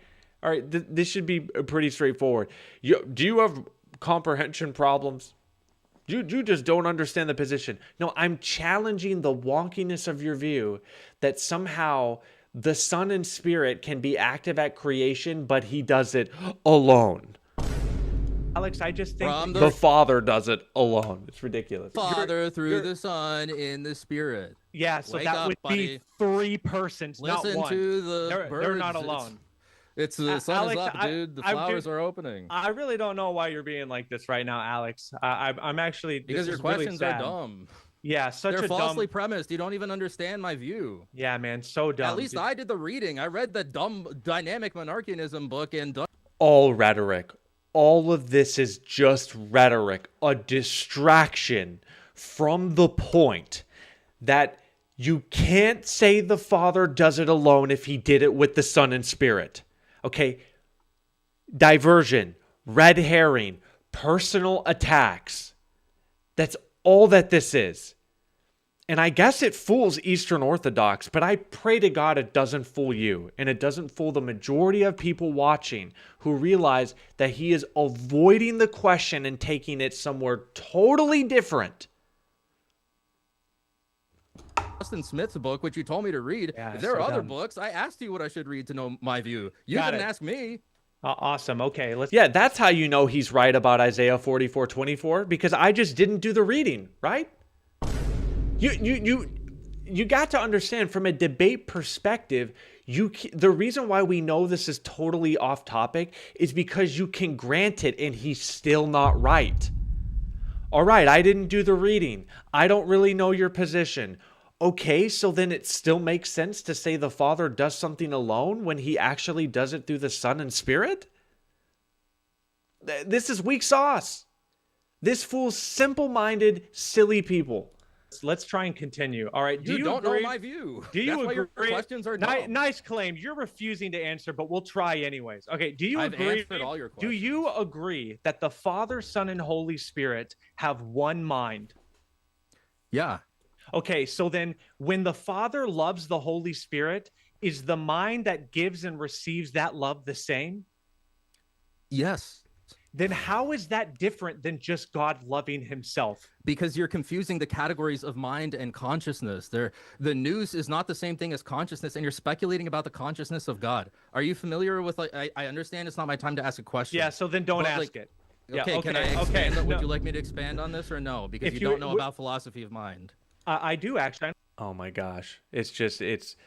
I felt like during this, I was able to let a lot of this just slide. It's actually harder to hear after the fact than it was going through it, which is amazing because he's trying to take it elsewhere. But if I can at least stay on track, that would be great. But to do that, you have to ignore all of that rhetoric. It's hard to do. Are you familiar with Nagel's paper on the being in a bat? Nice question. The answer is yes. You can totally expound if you would like to on that, Alex. Okay. I mean, if you don't want to answer, it's your cross. You don't have to answer the question. Yeah, there I'm you go. Trying to now be you're productive getting it. Next here. question. That's what you got to do. I'm just trying to be his response productive if it's here. not where you're going with All your right. questions. Yeah. Right. So tell me, does the Unitarian God have one mind and will? Yeah. Okay, so then how is that distinctly less personal than your 3 persons who love themselves with one mind and Because will? the distinctions are by relation, Mike.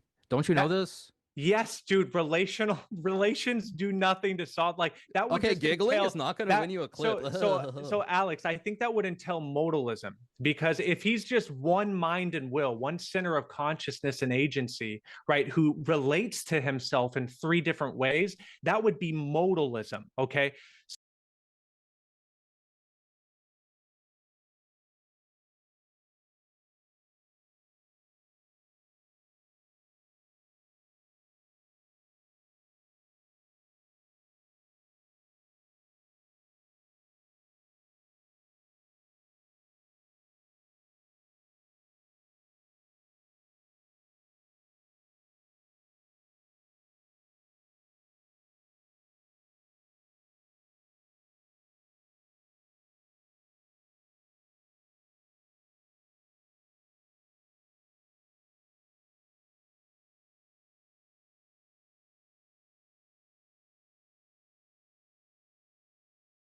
Oh my gosh, my mic was muted. I'm sorry.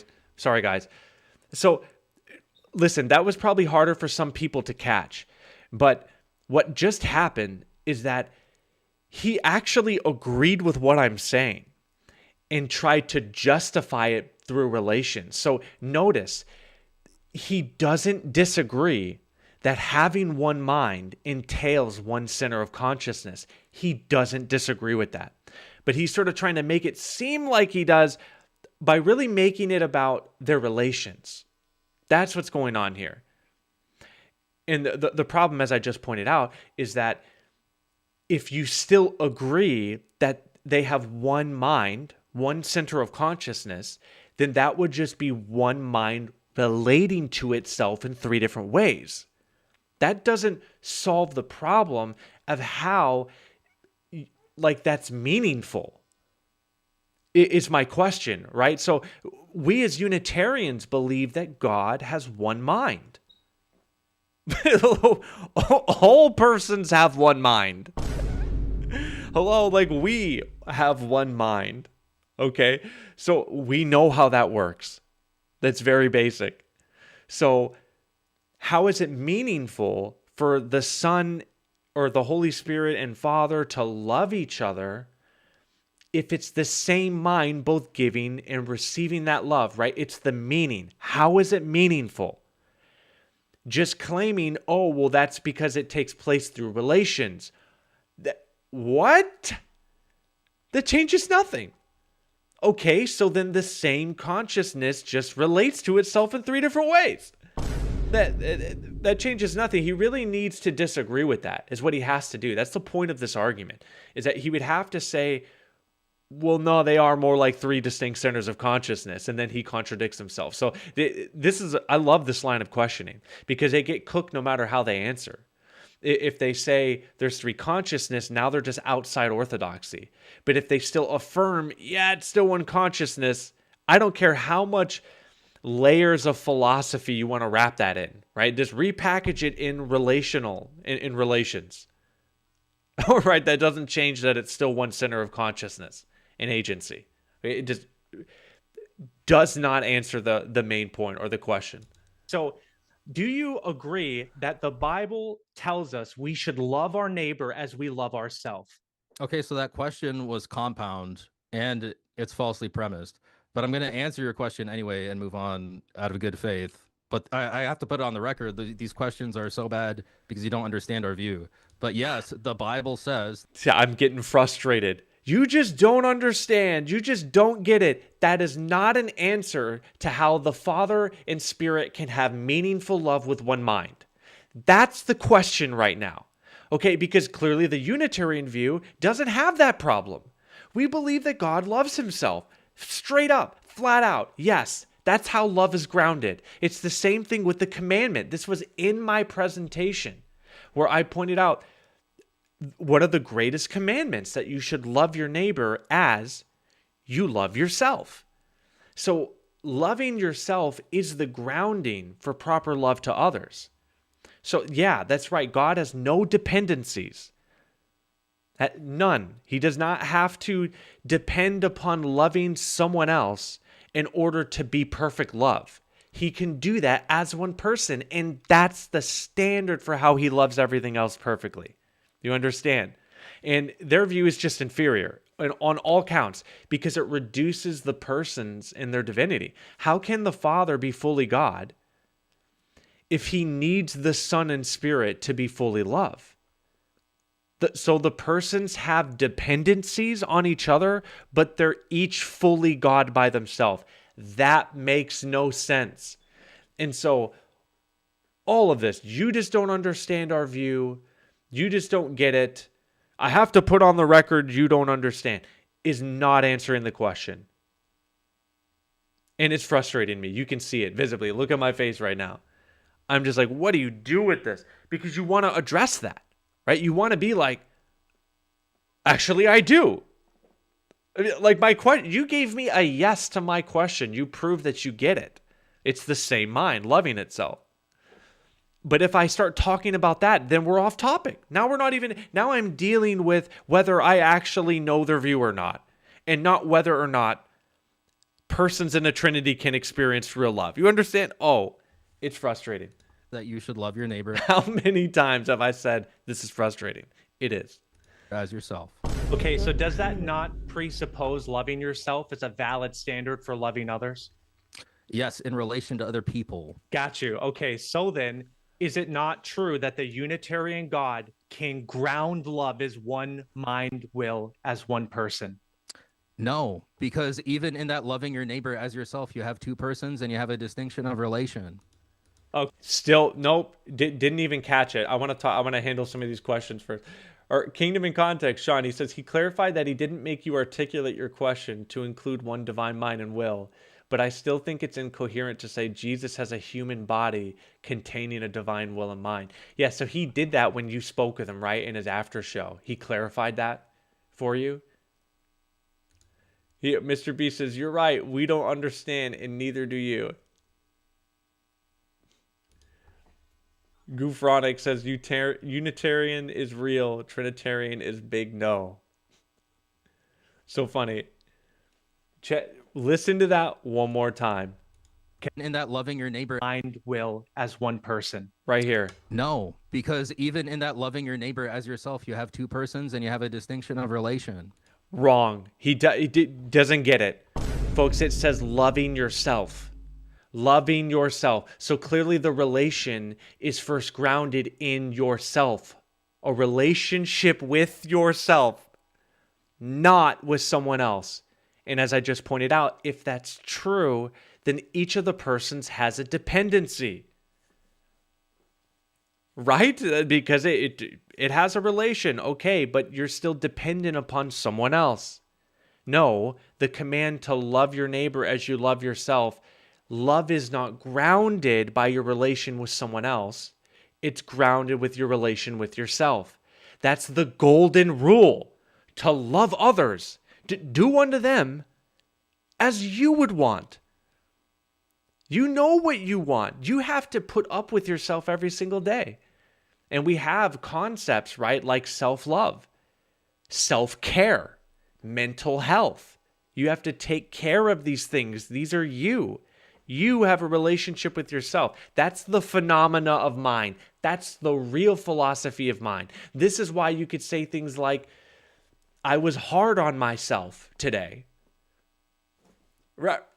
That, like, he's telling me I don't know anything about philosophy of mind. Actually, I do. My view better explains it. It better explains it. God as one person, not as three.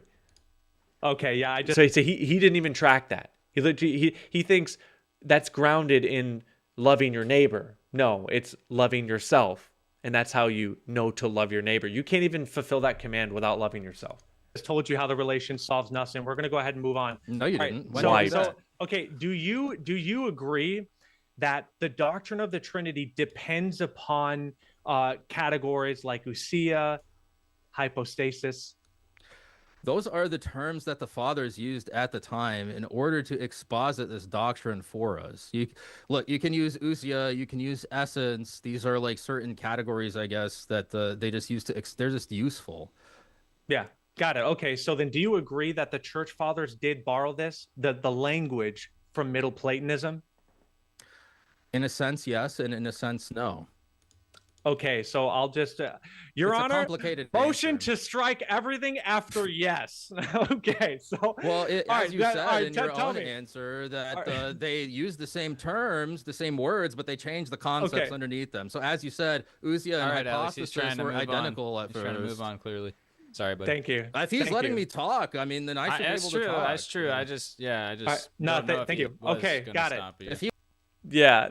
Wow. Okay, who is like God says, how does Jesus as a man sustain all things? Because he has all the fullness of God in him, the full measure of the Spirit. Remember the measure he gave Moses, then shared it with the elders. Yeah, so that's also a right hand motif. That statement of being like sustaining the universe, that comes from Hebrews chapter 1, verse 3. And look at how it talks about the right hand of God. That's referring back to Psalm 110, verse 1, right? The Lord who sits at the Lord's right hand. One is Lord as in tetragrammaton, the personal name, Yahweh, and the other is Lord like a ruler, owner, or master. You see, so that, absolutely, that is delegated from the Father to him. All right, so all right, here we go. All right, got it. So ousia, hypostasis, necessary for the doctrine. Did they get it from Middle Platonism? In a sense, yes. Yes, it is what you said. Okay. Yes, he did essentially agree that it does entail these concepts. He said that when he said the church fathers use them. Right, that's the point. So if you need the church fathers to understand it, then you need the language they use. Of course you need it. How are you going to describe it without ousia hypostasis? Right? Yeah, he agreed to that.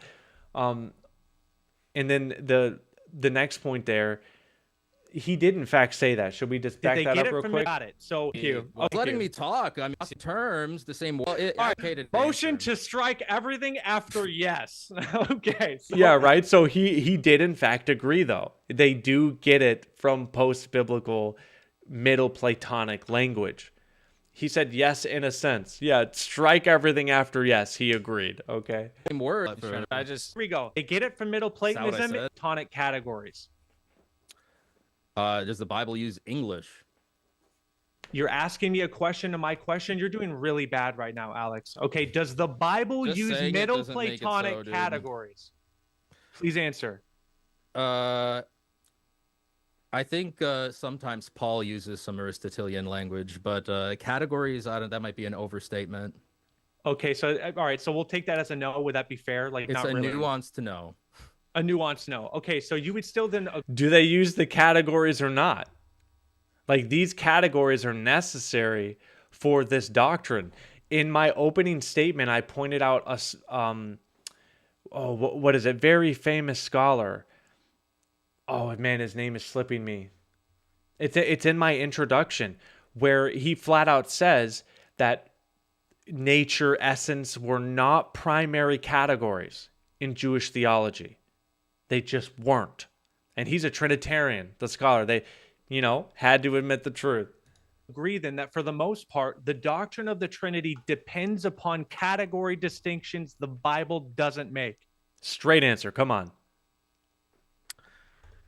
I don't think it depends on it, because I think people believed it before in the same way, using different words prior to the councils. Okay, so then what words in the Bible does it use for God's ousia and hypostases?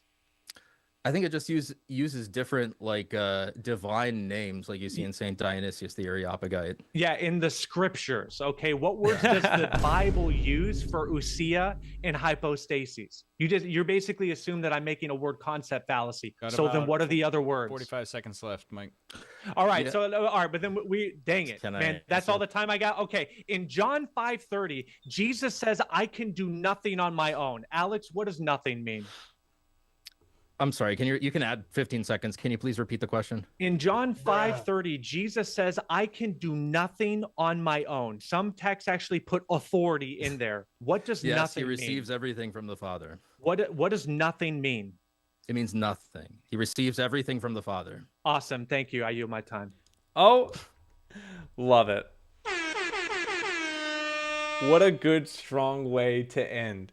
Because Jesus can do nothing on his own authority. What's that mean? It means nothing, right? That doesn't mean, well, he can still do some things, right, on his own authority because he's God by nature, right? No, it means nothing. Nothing means nothing. Well, guys, that was it. Overall, I thought I did well. Could have done better. Certainly, there's talking past each other. My biggest things were just how you're treated and what you have to go through to try and get anywhere in these discussions. It's pretty hard. It genuinely is. But at the same time, I want to give it a try, right? It's important to have these discussions. It is. But where do you draw that line? I'm not sure I got it figured out. I don't want to have the types of discussions which are not profitable, right? Which are not practical or beneficial. I don't want to waste my time. I don't want to waste the listener's time. So, that I do have to say, it's really disappointing when you have that desire. You want to challenge their views. You want to dive into it. You want to present the truth. But you have to put yourself through constant rhetoric, name calling, red herrings. It's hard to do this, guys. But because of my channel members, for the sake of the truth, I'm willing to put myself out there. But I do want to hear from you guys. Do you think it's a waste of time to try and participate in these things? Maybe we should do more clarifying, right? Do the moderators, are they just timekeepers? Are they just timekeepers, or are they actually going to moderate the debate? That would be something worth discussing, wouldn't it? Is it worth it in the end? Overall, I really want to know what you guys think. Okay, 4 a.m. says no because you're reaching the audience. All right. We got to know it's still worth it. Derv says co-equal is debunked. True. Mr. B says diarantes aren't worth engaging, but I commend your willingness to do so. Someone says not a waste of time.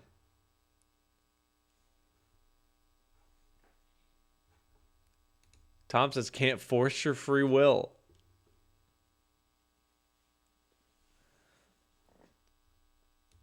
Z-Blade says, I don't really know. In some ways, I thought it's a waste of time, but on the other hand, this helps the audience to be aware.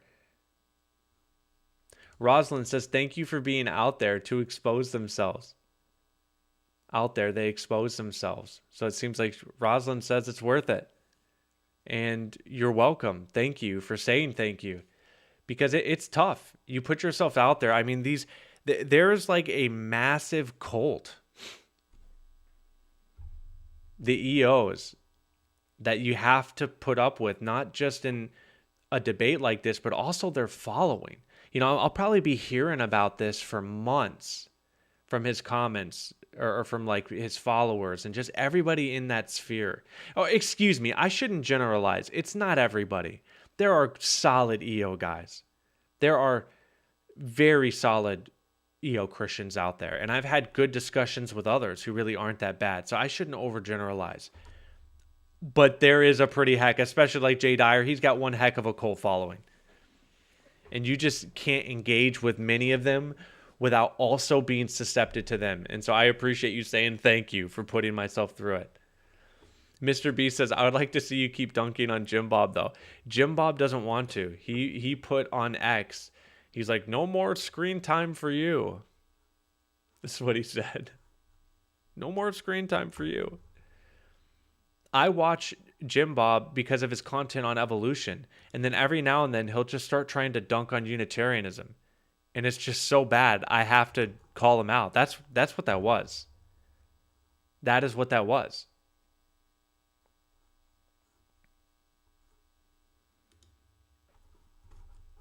But I caught him, and now it's like he doesn't want to do it. All right, I've posted in the chat. You know what? We're not just gonna do ops tonight. If any other Unitarians or even non-Unitarians want to come up, you have something to say, I just pinned to the chat. You want to join the arena on my Discord, and I'm going to go ahead and start the stage here. Man, my poor Discord. I had to stop it earlier. I think you guys actually saw me have to exit out of it. I was just having issues. I also think I might have been hearing one of our girls crying. And it's always good to know that I hear my wife taking care, because obviously I will have to go check on that. My wife is wonderful, though, to help out on stream nights. Let me see here. Usually I'd be up. If any of them ever cry, I'm always there. What a blessing, man. My kids, I love it, actually. Okay, so we got to title this Open Debate and Friendly Live. Join now. All right, stage is started. We're going to go from there. I'm going to turn on my camera. All right, we're good to go. If you would like to come on up, please do. And if you are enjoying this live up to this point, please give it a like. Subscribe if you haven't. It helps more people to see it. And now we're just going to chill with the chat. We're going to see if anybody wants to come on.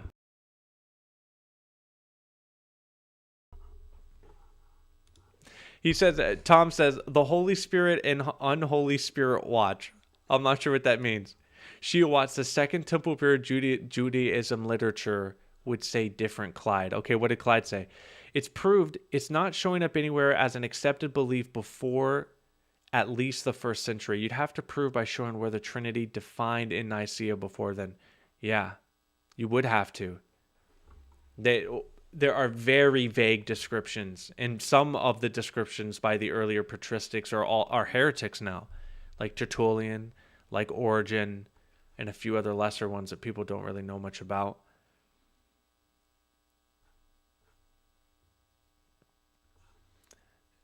All right, let me see. I should be able to pull up Discord capture. Hold on a minute. Let me make sure I get this right. All right, it's up. All right. Z-Blade, you've been invited to speak. Come on up. And hello. Hey, how you doing? Doing good. How are you? Good, good. So what are your thoughts? I see you've been here the whole time. The debate or anything else maybe you have in your mind? Well, I mean, how do you think this went? But yeah, I did watch most of the debate. I actually couldn't watch it all the way through because, my goodness, that guy was rude. I'm sorry, like, I don't like throwing shade at people, but some people can be just so rude. Just like, that's kind of my impression on that. Like, what the heck was that all about? But yeah, I kind of have a few thoughts about like debate in general. All right. Because sometimes I don't really understand it because to me, being not a debater myself, just seeing stuff like this, it almost feels like as if, forgive me, but it almost feels like as if it's pro wrestling for religion. Where it's like, here in this corner we have so-and-so, and in this corner we have from the Orthodox faith. Fight! Boom! Slam dunk! Oh! Kind of is. You know, it's just like, oh, okay. And me at the audience are going like, okay, what am I watching? Like, yeah, right. Tanakh on YouTube, he says, oh, and thanks for being a member. Tanakh, I appreciate it. He says, unfortunately, anything has potential nowadays to be put in front of everyone's eyes. And if the debate doesn't go well and you've represented the faith well, give him even more glory to God. Yeah, that's Indeed. The other thing, too. I wanted to kind of address that as well. Mr. Tyree says it was a waste. He would sort of say it's a waste. Yeah, it's tough, right? You could see it both ways. Yeah, I was going to say it comes with both ways because on the other hand, I have seen how, people come and they're like, hey, that's actually what you believe. I mean, you saw with Jacob Hansen, for instance, debate with people like God Logic, for instance. If it wasn't for him doing this sort of thing, not a lot of people would know what we really believe, actually. I have to kind of, acknowledge that, despite me with my views on that. So, yeah. Right. Samurai, thank you so much for the $5 super chat. He says, doing good. Keep good, brother. Mike, thanks so much. I appreciate it. Both the encouragement and the super chat. Yeah, I want to keep my heart right. I think if nothing else, even if I'm unsure about some of these, sort of how the other Tanakh was saying, as long as I'm keeping my heart right and doing my best, I think that'll make a big difference.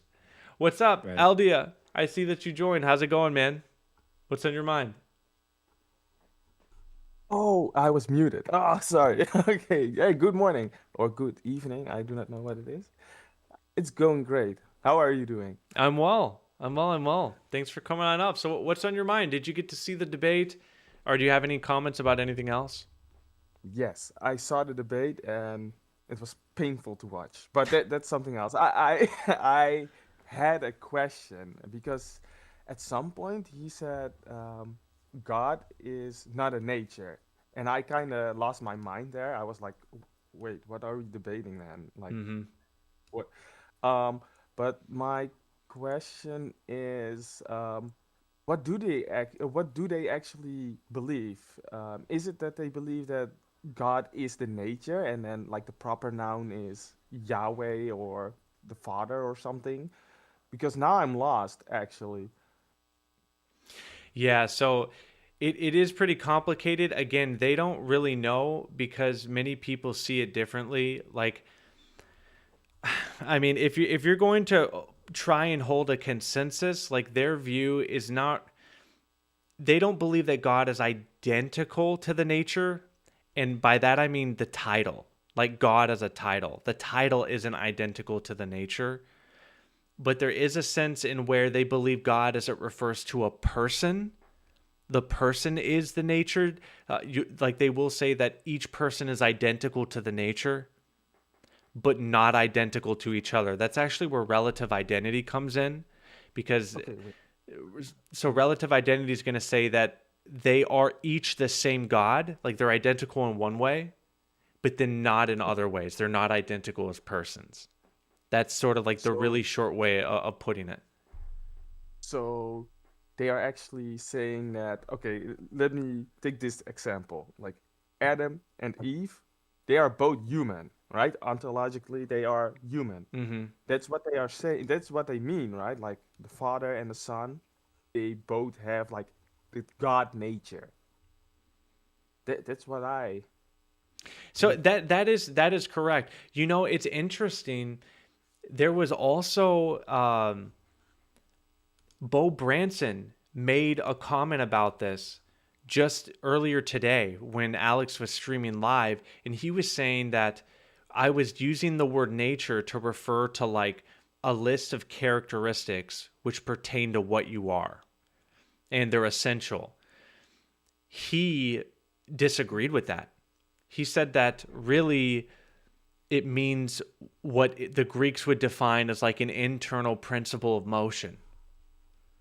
But the problem is that that's really an equivocation with a separate Greek word, phusis. So I'm going to agree with you, actually, that no, actually, ousia, one nature, it does. It refers to the Like, fundamental being or substance that you get makes what up he? what you are. Yeah. Yeah, that's what I got That from the that's the whole Trinitarian. lingo around one what and three who's, right? Yeah, that's Yeah, one, what, three. Yeah, but now it becomes so complicated that I do not see where they are going with it. Um, mhm. the the problem with that. What is the fundamental problem with like the one substance shared by three persons?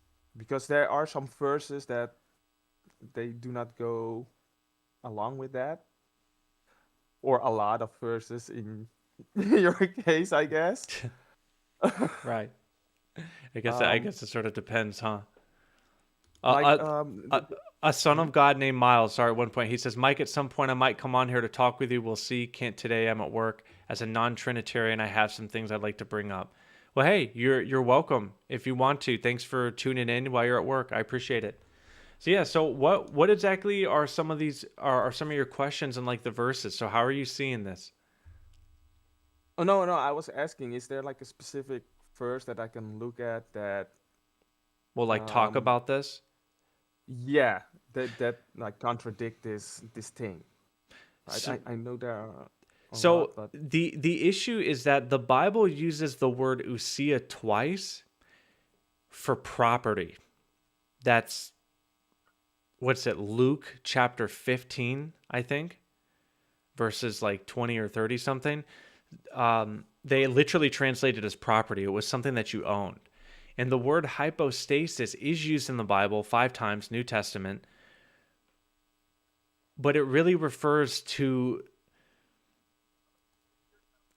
I mean, in the sense of their day, it was a nature. Why don't I just show you, actually? I'll just go ahead and prove it to you right now. So if I pull up these verses, and we're going to go to Hebrews chapter 1. Let me make sure you can see this on the Discord real quick. Share. All right, can you see these verses? Yes. Yeah. All right, awesome. So long ago, many times, in many ways, that's not the verse that I'm looking for specifically. Okay. Oh, I do have a question about that verse actually later on, but you can continue. Awesome. Sounds good. Well, we'll get to it. Okay, so right here. He is the radiance of the glory of God and the exact imprint of his nature. You see this word nature here? So if we look this up in the original Greek, it's actually hypostasis. Okay, the word here, or did I click the right one? Look up. Yeah, right here. Excuse me. So this is hypostasis in Greek. Hypostasis, the essential or basic structure, nature of an entity, substantial nature, essence, actual being. So the Bible uses the word hypostasis really for nature. Yeah. Actually, it's just the opposite. And at the Nicene Creed, they had an anathema where they actually used the word as synonyms. They said that it was, let anyone be anathema who says that the Son is of a different ousia or hypostasis. They actually make them synonyms. So there's even controversy later at what's called the the Melatian Schism, I believe it is, with the old Nicenes, who wanted to use the word hypostasis for nature instead of, and they wanted to use personae, more of a Latin word for persons instead. But that lost. That's one thing they had to debate about historically. So biblically, the word nature is, hypostasis refers more to a nature, like an underlying reality. Also, we'd have to look at, what is it? Let me pull this up. Another one. It's going to be partakers in the divine nature. What is that? Peter? 2 Peter 1:4. Now let's look at this. Okay. If we come to 2 Peter 1:4, he says, by which he has granted to us his precious and very great promises, so that through them you may be partakers of the divine nature. So the word for nature here, I think, is actually phusis. It's not hypostasis. It's different. Yeah, pertaining to which belongs to the nature or status of a deity divine. So there are different words in the Greek which can be translated nature. The point is that none of them actually refer to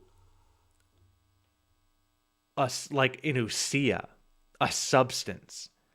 That was the word they chose for nature, and that really it's really a metaphor, actually, drawn from material object, substance, like homoousios, of the same substance. That's a metaphor that was drawn from, like actually physical substances. So yeah, it's confusing because there's many words that can be translated nature, but the point is that none of them are ousia. So it's different. Right, is the point. I hope you're tracking. Like in the Bible, nature does not mean what it would become later, ousia, in history. Okay, so like Mike. Oh yeah, go ahead. Can you hear me? Yep, I can hear you. What would you say the nature is then of Yahweh? So you can draw from both these concepts, phusis, hypostasis, like an underlying reality, like referring to just essentially what God is. The only caveat is that I think scripturally, as well as just metaphysically, like logically, person and being are the same thing across time and space. So, for example, could you say that your nature exists without your person instantiating it? I don't really The understand what you're person who. asking there. So, like, you have a nature and it's human nature, right? Yeah. Um, He's an. you He's mean a like celestial. my kind, species? So, would you say that you have human nature? Would you like be okay with that? Well, are you meaning it like how are you meaning nature though? No, I mean like the Like my character. personality, No, my no, like character? yeah, like the characteristics that make up what you are. They're like the individual characteristics. We philosophically we usually would call them essential characteristics. So they're like not acquired ones, not personal ones. So like I guess you have I'm just you I'm not familiar with that language, I guess. you're not so you've never heard someone talk about like having human nature or being a human by nature. You've never heard that before? Not I guess not in the way that you're describing it to me. All right. Well, yeah, and I 'Cause certainly have. I'm thinking more of like how biblically it talks about us in kinds, right? So I believe in the word kind. I think that has validity to be used. And in many ways, I'm sure it's similar to nature, right? Because it's talking about like a kind would refer to a specific set of like things, like a type of kind. So sure, we could say that with nature. It actually wouldn't matter. So let's just Hey, say Mike. let's just say that you agree that you have human nature. Can your human nature exist apart from a person instantiating it? No. The answer is What is a no. person then? But A person is going to be the type of traits referring really some could be accidental, they could be acquired. So the fact that like you have brown hair, that's an acquired characteristic. Not every human has brown hair. Right, So having brown personal hair to is that personal. person, right? Yeah, right. So the point is that you can't actually have one without the other across time and space. So can I object or say yeah, something? if you want to Like, bring up something, sure. Oh, sorry. Before like that, on YouTube, it seems that the link for Discord's not working. Let me try and share another one. Okay, I've tried it 2 times and it says that may be expired or something. Okay. So You got something you want to bring up? yeah, so the human nature itself can like exist without a person, Well, I'll right? continue on my line of thought if that's okay. So let's hear. I'm not sure who it was. Let's hear your objection real quick, and then we'll let him continue with where he was going. All right. So it was being said that like the person that you are cannot exist without human nature or human nature without like the personhood, but human nature itself can actually exist without like specific persons in it, right? It is kind of So you mean as like a universal category? yes. So Like, I would just disagree because I don't think it does. I don't think there's like something out there that is this universal category called nature. You know, that's what Bull Branson said earlier today as well from the Eastern Orthodox position. It sounded like nominalism, but I still think it could exist, but it takes a mind. Right? Only a mind yeah. perceives a kind, a totality of what something is. Like you would say a universal. We're all humans. That takes a mind to exist. I just don't think human nature exists in the ether. You know, I think that's weird. But I don't think that either. But the concept. I was just asking because I would say that God exists in being or in nature as a spirit. Yeah, I agree with that. That's what the Bible says, actually. It says that God is spirit. Yeah. Yeah. I would take is to be a description of what he is. Okay, yeah, but yeah. And then the name of that spirit would be Yahweh. It's Cool. personal. Yeah, cool. Is it? I mean, right? Yeah, I would say so. I don't have a problem with that. Okay. Yeah.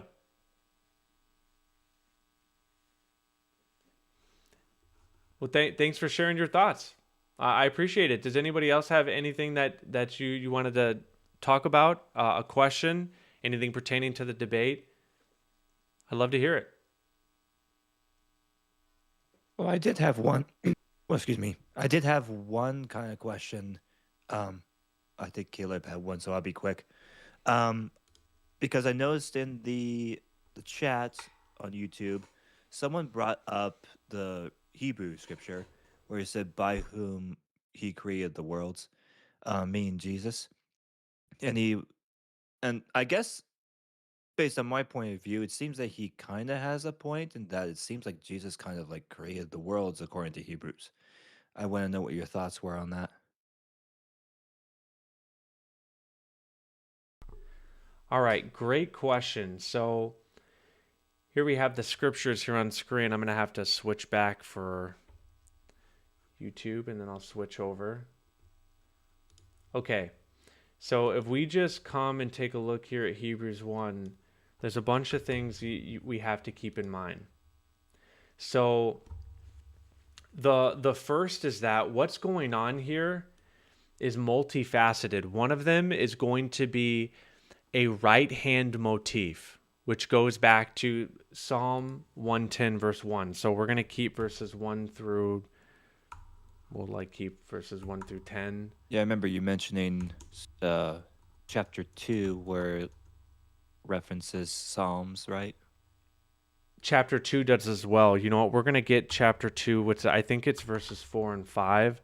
But here, let's just look at these real quick. So yep. Psalm 110 verse 1 says, "The Lord says to my Lord, sit at my right hand until I make your enemies your footstool." Okay, right. This is the most cited passage for proving Jesus is the Messiah, the Son of God, the one who is prophesied to come. Whenever anybody's calling Jesus Lord in the New Testament, this is what they're referring to. So, there is one God, the Father, and one Lord, Jesus Christ. That's this Lord. It's the Lord that sits next to the Lord's right hand. Like basically anybody, Peter, Paul, Timothy, Luke, Matthew, it's in all the gospel accounts, including the synoptics and John. When they want to prove Jesus is the Messiah, they cite this. So Hebrews 1 is no different. So could I ask a clarifying question there? Sure, but I just yep. Sorry. With the Psalm scripture, could also be that Lord is referencing the kind of Hebrew Israelite king as well. Kind of like, I mean, I've heard that before as well, that's what the Psalm is trying to do in a way. So that is true. That comes more in verse 8, but of the Son he says. So this is a direct quote from Psalm chapter 45. But of the Son he says, "Your throne, O God," and they agree that this refers to the King of Israel. So I'll just go ahead and show you that, and then I'll continue my thought. So if we come to, nope, that's not what I wanted. Pull up another ESV. Okay. Psalm 45, verses 6 and 7. "Your throne, O God, is forever and ever. The scepter of your kingdom, the scepter of uprightness." Come on. Do you see this on screen? Yeah. Okay, so this is a direct quote from there. And if we look this up in the Hallett, come on. What do we got to do? Look up. What we're going to find, it should be highlighted in red when we see it. Oh, come on, where are you? Am I just not seeing it? Am I not clicking the right one? Sometimes they have different conjugations, and so they'll show up different differently. By the way, remind me where this is. Oh, come on. What Where are website you? this is? This is Accordance Bible Software. Okay. So I'm looking up in The bookmark it. Yep. Oh, here it is, right here. Was I just looking past it? The King. So this is we're here for the word for God. You have gods, God, deity. It can refer to the Most High God as well. And here you have it's being used for the King, Psalms 45. You see that? Yep. So yeah, so I'm backing up what your claim that Hebrews 1 here is in fact drawing parallels from King David. And here King David is called God. And that's exactly how scholarship views this. Very cool, yeah. So what I was trying to get at here is, so where is it? Right here. So after making purification for sins, he sat down at the right hand of majesty on high. So that's just very key because this appears everywhere. There's like over 25 times Psalm 110 is referred to, and 10 of them are in the book of Hebrews. So this whole thing is a motif for the right hand narrative of Psalm 110. Jesus is the exalted Lord at the Lord's right hand. And that's Lord meaning ruler, owner, and master next to Yahweh, Lord, tetragrammaton. So that's the first thing. So everything that you're reading here is by that.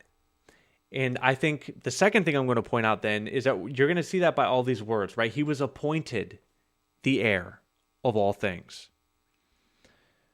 He says that he, having become much superior to the angels because he inherited a name greater than theirs, right? So he was appointed the heir. He had to become superior to the angels. This isn't just implying that he's like God by nature or Yahweh by nature.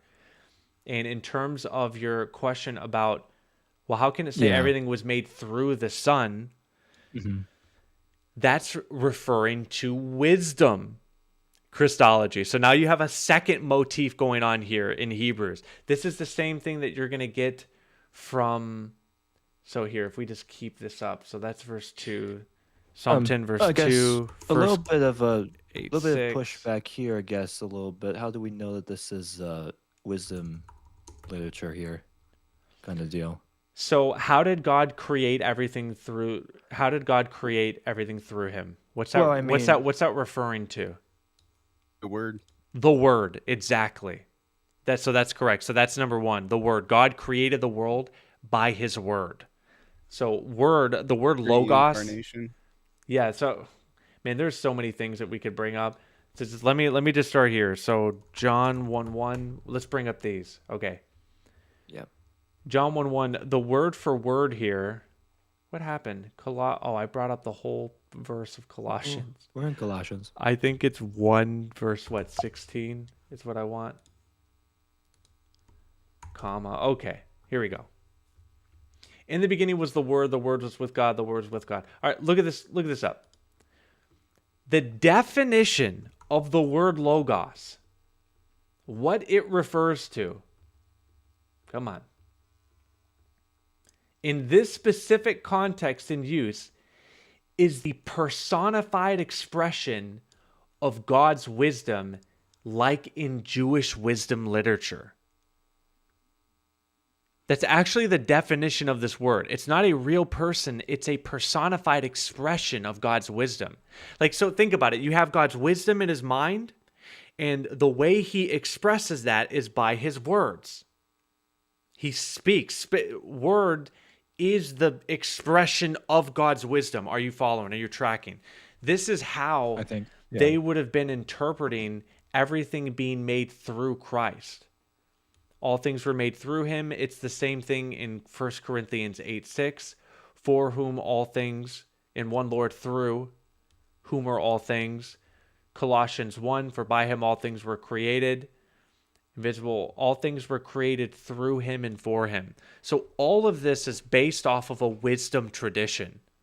For sure. This has to do with Jesus as the Word, and the Word is the personified expression of God's wisdom. What do you mean by that? So I just explained it, right? So God invented this whole thing, this amazing world. The heavens declare the glory of God, right? We see it down to the atom, his design, his great understanding, his wisdom. The wisdom cries out in the streets. Proverbs 8, right? Wisdom was the first of his acts of old. All of this is talking about the God basically bringing that into being through his word. That's how we got this. It says he created through his word. So the Bible personifies that. So they did it. They thought it was so amazing, creation, that they have a tradition around how God did it. That's wisdom in word tradition.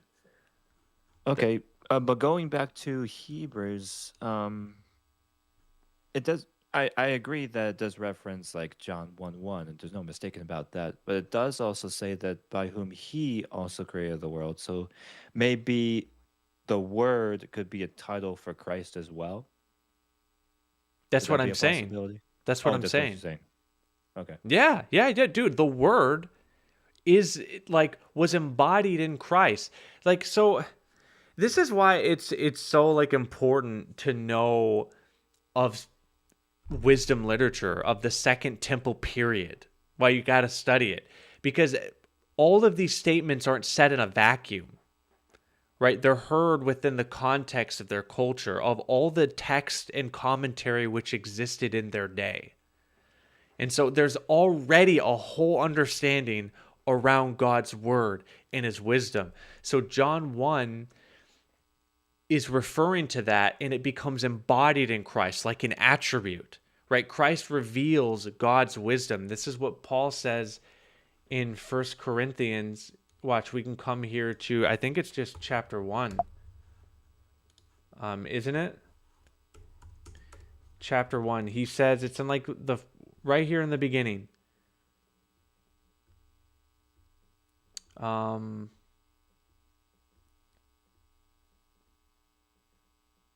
on, where are you at?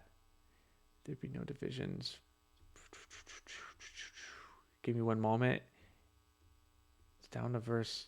It may be way down here. Yes. Here we go. And because of him, you are in Christ Jesus, who became to us wisdom from God.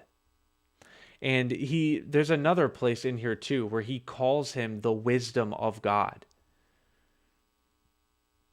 Yeah, Christ, the power of God and the wisdom of God, right? So it's everywhere. This wisdom tradition of comparing him to Christ is just all throughout the Bible. I'm saying Hebrews is no different. That's what I'm telling you. That's where this comes from. Jesus, the word is a title for Christ, referring to the wisdom of God embodied in him, revealed in him. Hey, brother, can I back on that? Oh, sorry. Or unless you got something, Michael. No, go ahead.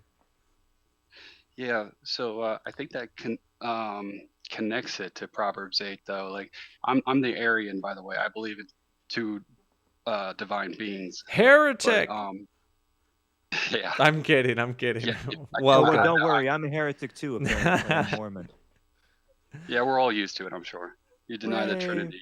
Heretics hang out together. But the Proverbs 8, like the wisdom. Okay, if it's just an attribute of God, right? Then it has a beginning. It's spoken of as like in the same language that Christ is spoken of, like in that he came out from God. He was part of God's own substance. So I guess one of my question is what does Proverbs 8 mean if the wisdom of God isn't Christ himself, if that's not speaking of Christ? Because right there in John it identifies Christ as the wisdom of God, but that's one of his titles, I think. Yeah, so just like I showed you here in this verse. So do we still have John 1:1 up? Nice. So if we just come to the definition of the word,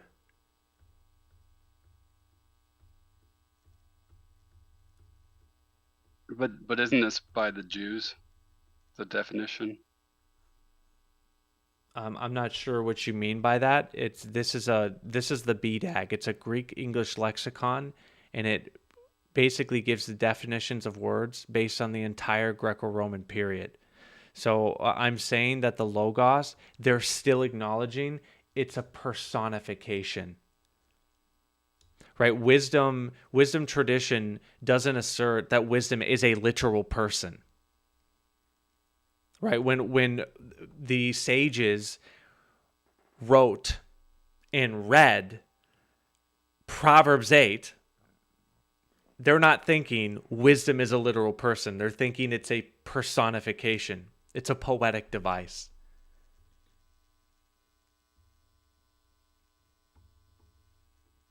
That's just the definition of the word.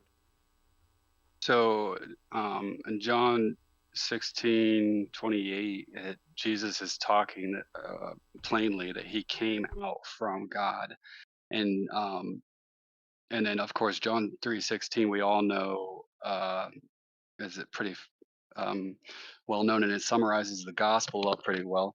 That God, it was a measurement of God's love that He sent His Son into the world. So I think like if we take the pre-incarnate sonship away from Christ as a real Son of God, then we kind of destroy the whole gospel message just as much as the Trinitarians do. Wow, that's so twisted, man. I'm so sorry to hear that that's how you view it. So I see it completely the opposite. If Jesus literally pre-existed as some spirit being of some ontology, which we don't understand, then he is not a true human being. Because no true human being literally pre-existed. And if they did, they would just be more like a flesh suit. They would be like an avatar.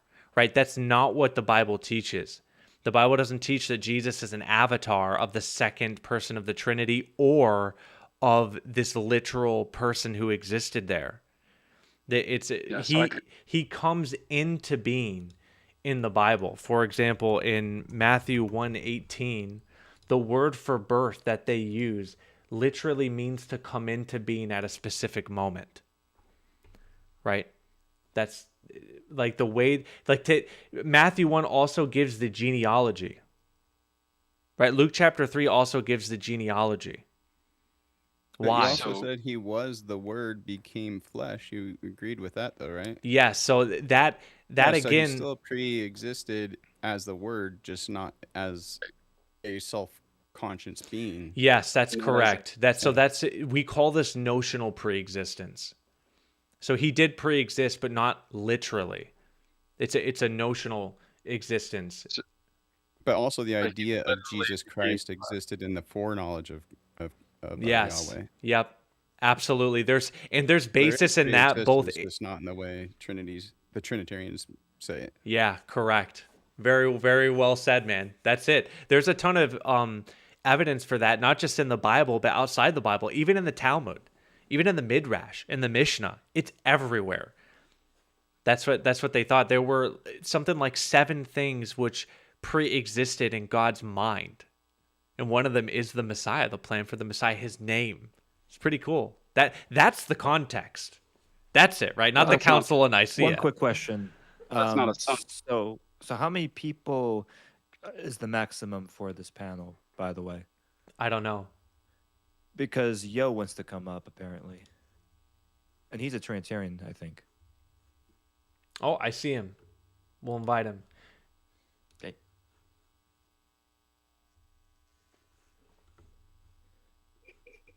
Hey, Yo, what's up? Can you guys see my webcam? Hold on. No. Just a sec. Hey, what's going on, man? Thanks for turning on the camera. You rarely get that nowadays, huh? Not to throw shade on everyone else on the panel.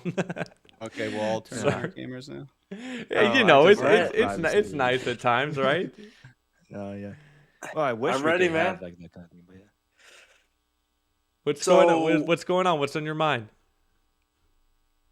I don't know. I just I have a few things I want to bring up and see see if it holds any weight. So I've been looking into dialetheism, and it basically, the view is that there could be true contradictions. So you've tried to say before that the Trinity is contradictory, but however, that might not actually be that harmful to the view of Trinitarianism.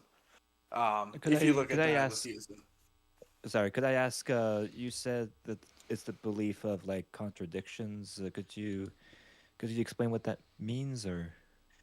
So there could be true contradictions if you deny a certain inference rule. I'll have to look at it. I'll have to look at it more thoroughly, but I just kind of wanted to ask Metaphysics Mike what his view was on that. So if there's a defeater for that view. Well, I mean, where do you want to start?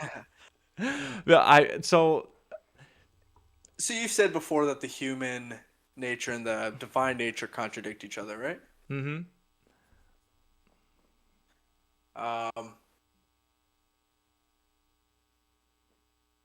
But well, here, well, listen. I can just start from the. I can just start from the top. So, essentially, true contradictions undermines the basis for truth at all. Okay, if a contradiction can be true, then we've redefined what it even means to be true. Like, think about that. Logic is the study of the principles of correct reasoning. And so contradictions point out a flaw in reasoning. So if contradictions can be true, then essentially truth can't be known. Ooh, that's a very high cost. Now, granted, okay, go ahead. Now, granted, I will give you that I actually like your view better than others because you're acknowledging there's a contradiction, right? Can we just give you a hand for that for a moment? Right? Like that's a plus. You get some points for that. But yeah, I think it really does create new problems that just erode the fabric of what truth is. What do you think of the liar's paradox? The liar's paradox. I'm not immediately familiar. Can you explain it? So basically, if someone says this statement is true, is it true that the statement is true, or is it false that the statement is true? Like, what are your thoughts on that? So you're saying, is the statement, this statement is true? Yeah, is it true or false? Yeah. I guess it depends on what you mean by true. What do you mean by true? That it exists? Yes, it exists. We're looking at it. Even if it's just a mental distinction, we are comprehending a sentence. Hold on a second. Examples of liars. It kind of sounds like a category error too. That's like saying, like, how does the color red taste? Red doesn't have taste. And so when we're saying this statement is true, what is the statement? Like, it's like it can't even be true. I screwed it up. You don't know what it is. I screwed it up. No. I screwed it up. It's supposed to be, the statement is supposed to be, is the sentence false? That's what I meant. That's the proposition. So is the statement false? Is that true or is that false? So in order, the statement is false, you would have to determine. You would first have to determine in what sense would it be true in order to first say that it's false. You don't statement. Yeah, I was about to say you don't actually have any way to measure that because what's the truth claim? It's his claim that it's false. This sentence is false. Like, is that true or false, that statement? But what does that even mean? Depends on what you think, yeah. Yeah, what is a sentence, right? This sentence is false. That doesn't make, again, it sounds like a category error. How is a sentence false? A sentence is just like a string of words. That's like saying, well, how does the color blue taste like? How does it taste? It doesn't taste. Right, a sentence isn't true or false. I didn't know what it was. I looked it up. It says a logical contradiction arising from a self-referential statement. So it's only true or false based on what he determines it to be, is what that means to me.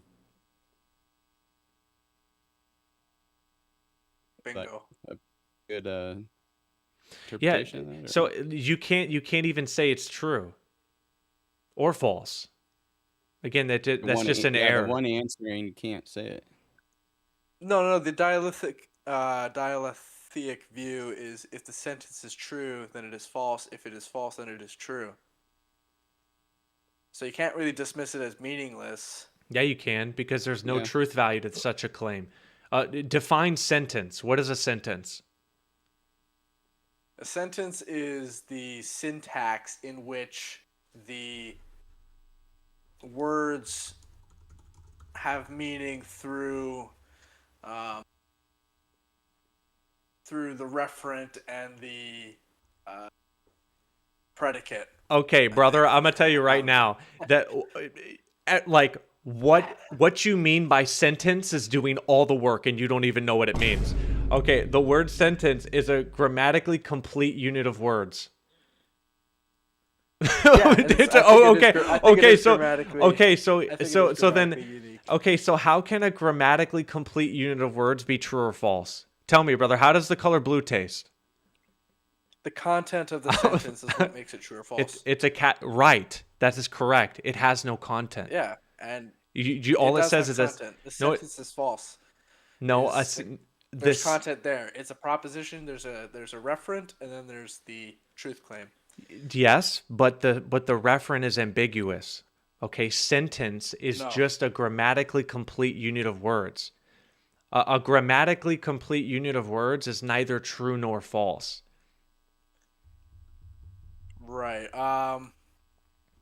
So that's a category error. That's like saying how does the color blue taste? Blue is not a taste.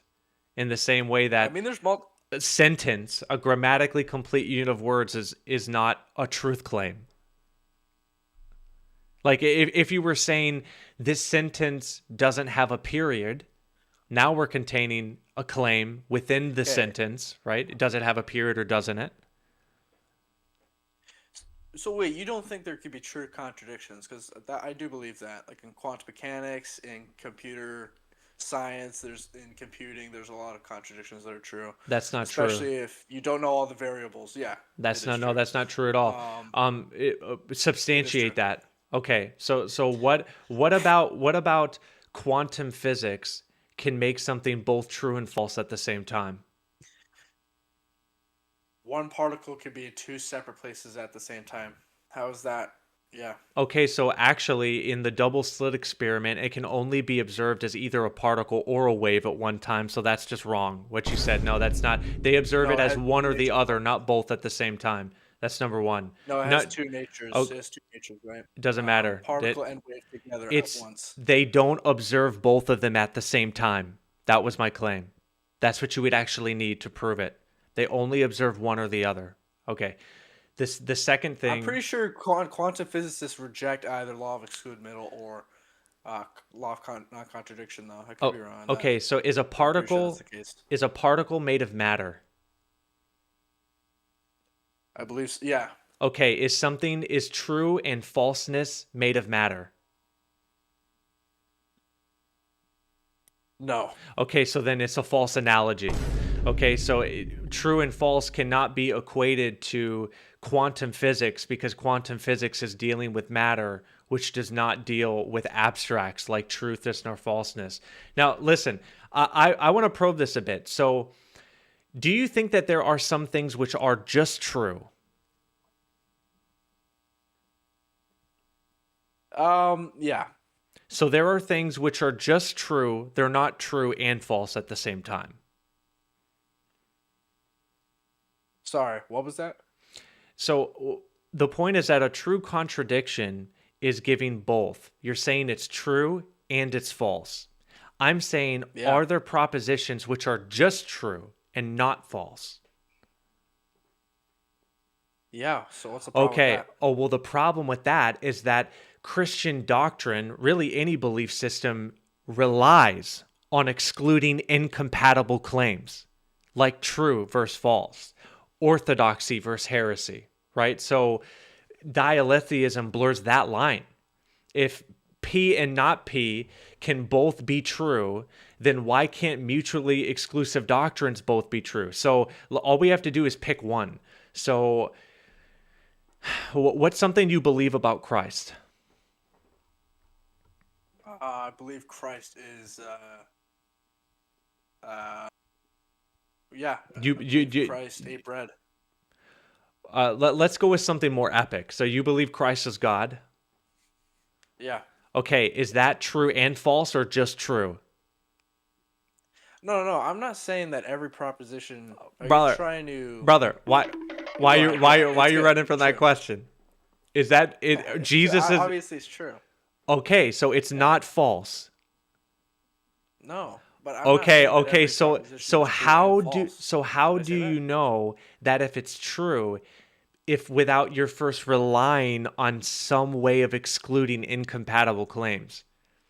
Because it's not that I reject truth claims. I reject disjunctive syllogisms. So you can still have truth claims like water is wet, but you could also have truth and falsity at once. That's all I'm trying to say. So right. No, I hear you. I do. Well, yeah, if both are true, then what content is left? You're just protecting the syntax at the expense of any intelligibility.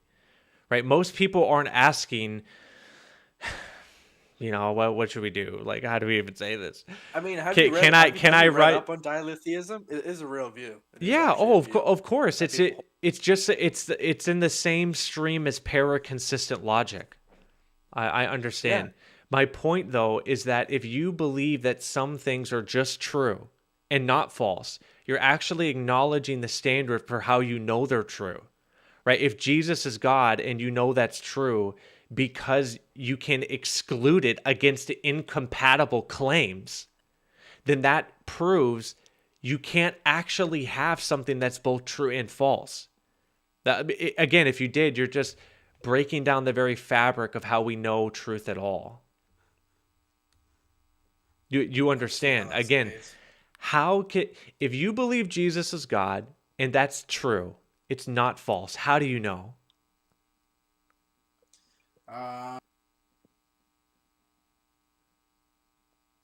Well, just you're saying logically? Yeah, I mean, you can draw from anything, logic, scripture. The point is that you can't reach, Jesus is God, from evidence that says he's not God. Right? Because that's what it means to have incompatible claims. If the Bible says Jesus isn't God verbatim, then you can't say he is God, because you have a way to falsify the statement. Truth is binary. So if you're going to assert true contradictions, you're actually removing the standard to know anything is true at all. No. Oh, you're talking about the principle of explosion? Are you talking about that? I mean, you could, but I think the point is that, most people aren't asking, can I write symbols without explosion, right? They're asking, is this coherent? I do. I mean, there's not even anything contradictory about Jesus being God. So what's your point? Like, you're trying to say that. Okay, well, all right. Okay. Question. If there was something that proved he isn't God, could you still believe that he's God?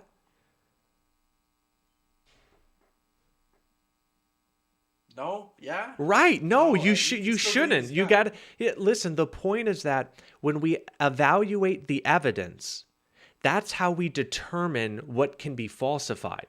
So if all the evidence points to Jesus being God, then you can rule out him not being God. That's what it means to call something true. Right. You are still asserting though that there's a realm where something could be both true and false. That's what you're asserting. So that removes That's not for everything, brother. For everything. Yeah, but listen, I don't think water is always going to be. I'm just saying. You're still excluding incompatible claims, right? So if there are true contradictions, then nothing could ever just be true. How could you prove it? Oh yeah, that's false. Yeah, that's How, false. how okay, so then how could you prove something is true and not false without undermining the standard for true contradictions? Well, you just don't account for, yeah, you just don't use disjunctive syllogisms. Are we But you saying could there's use a induction. contradiction? Like, are we What was talking that? about are we talking about a specific, sorry, are we talking about a Yeah, specific contradiction in the Bible or about Jesus? Well, not as far as I'm aware, but I'm just saying if there was a contradiction, I'm just saying certain contradictions could be true. But again, I'm gonna have to do some more studying, man, for real. That's okay. So, on that particular realm. Yeah, my But I biggest do, yeah. Oh, sorry, I didn't mean to cut you ahead, off. Go ahead. No, Yeah, go my biggest point is that, again, Christian doctrine, it's built, it relies on excluding incompatible claims. That's like how we form doctrine. That's like the whole way. If someone says we're saved by works and another says, well, no, we're saved by grace. Those can't both be true in the same sense. That's like, this is how we form doctrine. If someone says the Eucharist is literally the body and blood of Christ, and someone says, no, it's just bread and wine, those things can't both be true at the same time. So that's just two examples of Christian doctrine, which actually relies on excluding incompatible claims. That's what it means to call things orthodox or heresy. So dialetheism blurs that line. If P and not P can both be true, then why can't mutually exclusive doctrines both be true? That's how could you know anything is true? You couldn't. It's just self-defeating. If there's anything that's true and not false, then you've ruled out true contradictions. Yeah, I don't know if. Yeah, I mean, what you're saying makes sense. I'm gonna have to do some more studying, but I'm pretty sure you're able to avoid that with the view I hold. But quickly before I go, I just want to ask you one more question about Isaiah 6:1-8, if that's okay. Sure, let it rip. So let's just pull it up here. So John, I think it's John 5. Yeah, let's take a look here.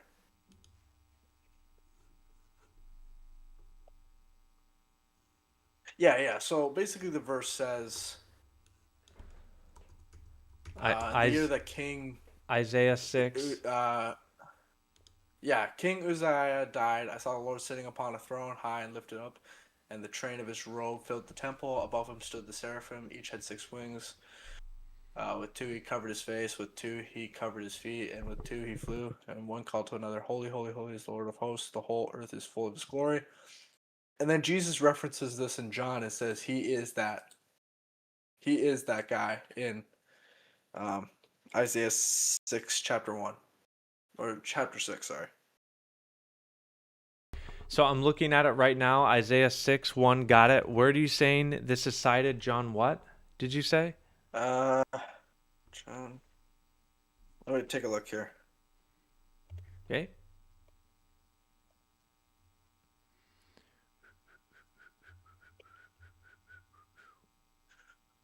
Yeah, I think it's John 12:37 to verse 41. To verse 41. Though they had done so many signs or before. Just 41. Yeah. Okay, so he had done so many signs before them, they did still not believe him, so that the words spoken by prophet Isaiah must be fulfilled.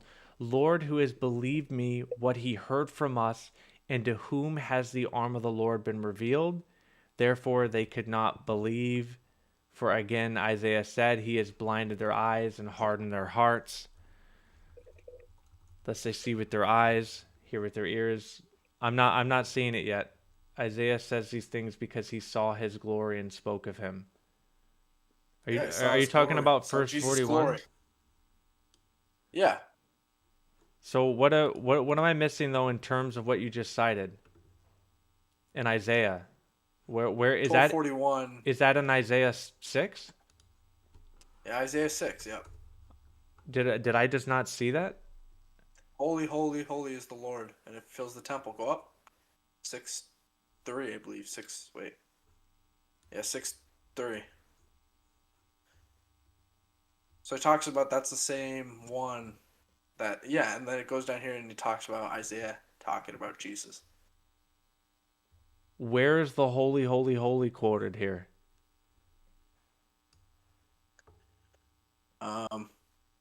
The Apostle John explicitly references Isaiah chapter 6, stating that Isaiah saw Jesus' glory and spoke about him. This refers to Isaiah's vision of Jehovah on a throne, surrounded by seraphim crying, holy, holy, holy, which John identifies as a pre-incarnate vision of Christ. Okay, so listen, yeah, I'm John not 37 to 40. He quotes that. Where? What part is he quoting? I'm trying to find it. Is it? I think it's this. Is this it? Lest they see with their eyes, hear with their ears, understand with their hearts. So it's verse 10. Is that what it is? Yeah. Okay, there we go. It's verse 10. Okay. Oh my. All right. Yeah. No, I just wanted to find it. I wanted to see it. Yeah. There it is. Yeah. Okay, so basically so if your argument is that Isaiah saw the glory of the Messiah, then Jesus must be God? Is that like how this is running? No, the glory of the Lord of hosts. So he is that Lord, and yeah, that's him. But that's just an assertion. How do you know that? Backed up by Isaiah, right? Yeah, well, I mean, first off, I know that this whole whom shall I send, you haven't actually brought that up, but this is a highly contested text. Many scholars believe the speaker shifts. And it's talking of Isaiah, by the way. That's a dual thing. It first refers to Isaiah. It's the same vision, right, of the angels? Yeah, so that's number one. I know this verse. I don't know about this, but I know verse 8 is highly contested. I don't see why this can't just refer to the Messiah. I don't get the problem. Because Isaiah 6:1 through 3, that talks about God, and Isaiah 10 is linked to that. So are you just what's your point then? I don't get it. This is messianic. I fully agree. Yeah, he says his glory and spoke of him as a vision of the Messiah. Oh, wait. Yeah, the connection highlights about what the Lord of hosts, whose glory fills the earth in Isaiah 6, is revealed in the person of Jesus. So the Lord of hosts fills the glory, and that is... Listen, man, honestly, I think like John 12:41 here. didn't James White bring this up? You mean in the debate with Dustin Smith? Yeah. I think he might have brought over. I don't know what that has anything to do with this, like what James White says. But listen, John 41 doesn't say Isaiah saw Jesus as Yahweh. And I've already pointed out that verse 8 is highly debated on whether that's... listen, I could even agree with you, is the point. Many people believe that is the speaker is shifting. That's a scholarly position. But it can refer to Christ, right? So it's using a bit ambiguous pronouns there. But Isaiah's vision is connected to the prophecy around Jesus. It's messianic. So like even if you take this as Christ's glory, it can still mean God's glory revealed through him. No, but he's supposed to be the Lord of hosts from Isaiah chapter 6. He represents the Lord of hosts. He's one with the Father. Yeah. Listen, in the same way that you don't think Jesus is... John 12:41 identifies the glory seen by Isaiah in Isaiah 6. What does he identify him as? I'm still not following the problem. Can you read it? Verse 46? No. Yeah.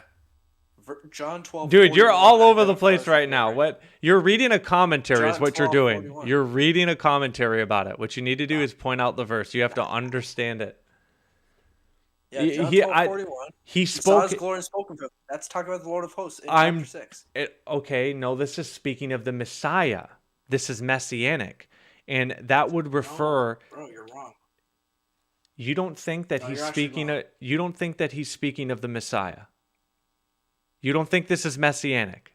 Obviously, he's speaking of the Messiah. But okay, so then what are you talking about, dude? You just said I'm wrong, but you believe it refers to the Messiah too. Just singular. It can be both. So what was the glory that he saw in chapter 6? I want to ask you. Listen, what was the glory that he saw in chapter 6? Answer the question. I am answering it. It's the glory that God gave him. That's actually what the verse says. Let's go ahead and make it bigger so we can school you in this, all right? So that's literally what it says. So you're talking about this verse. You stopped at 41. I'm glad that I brought in the full context.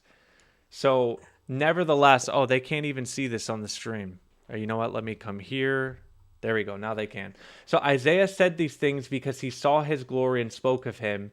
Nevertheless, many, even the authorities, believed, but for fear of the Jews, they did not confess it, for they would not be put out of the synagogue, for they love the glory that comes from man more than the glory that comes from God. And Jesus cried out, "Whoever believes in me believes not in me, but him who sent me." All right, we're in Jewish agency land. All right, and whoever sees me sees him who sent me. I have come into the world as light, so whoever believes in me may not remain in darkness. Okay, so yes, the context of this statement is referring to the Messiah. That is correct. Yep. And he literally represents the one who sent him.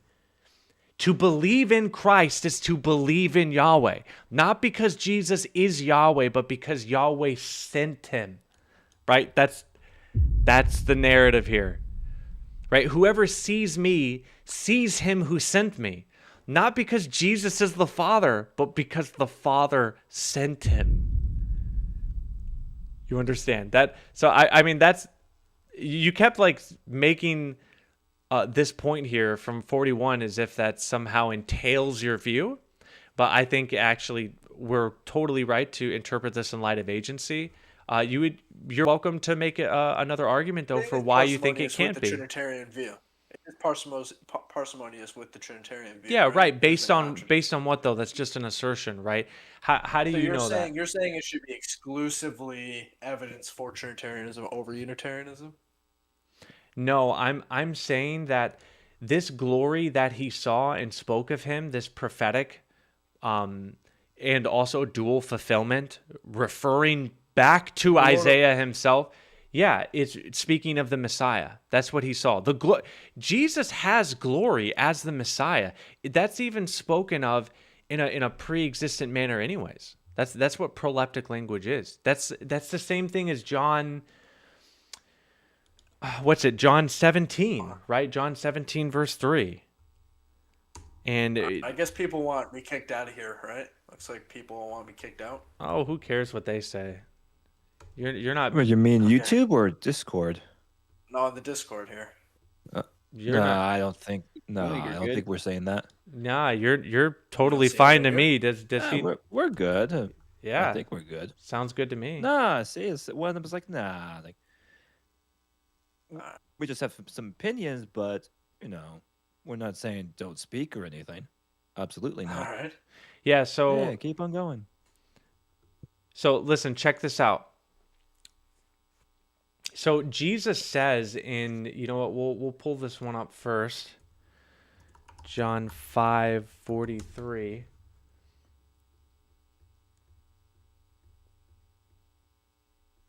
Here we go. What are you pulling up? Sorry. John chapter 5 verse 43. So Jesus says, "I have come in my Father's name, and you do not receive me. If another comes in his own name, him you will receive." So question, what is the Father's name? The Father's name, Yahweh. All right. So do you acknowledge that when he says, if another comes in his own name, that he's implying that the Father's name is not his own name?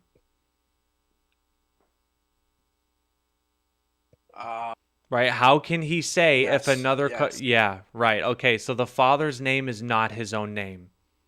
That's number one. Now, however, he comes in the name, right? So I have come in my Father's name. So it's not his name, but he comes in that name. This is the same thing he does in just a few verses later, 17 verse 6. He says, I have manifested your name to the people. What's this referring to? It's referring to, in fact, do I even have it here? Do I have it ready? No, I don't. So watch this. So it's Deuteronomy 18. What a good way. This is where we started. So this is a prophecy about the Messiah. He says, I will raise up for them a prophet like you from among your brothers, and I will put my words in his mouth and shall speak to him all that I command him. You see that I will put, he says, my words in his mouth. And whoever will not listen to my words that he shall speak in my name, I myself will require it of him. Okay, so Jesus comes in the name of Yahweh. So he can bear that name. He can be associated with it. That is the Jewish principle of agency. That's actually what it is. It's called name theology.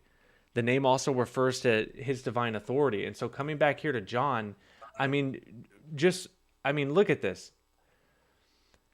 Now, they know that everything that you have given me is from you, for I have given them the words that you have given me. Right? He's proclaiming to be the one from Deuteronomy 18. And they received him that have come to know in truth that I came from you, and they believe that you have sent me. So it's just agency. That's what it is. It's the Jewish principle of agency.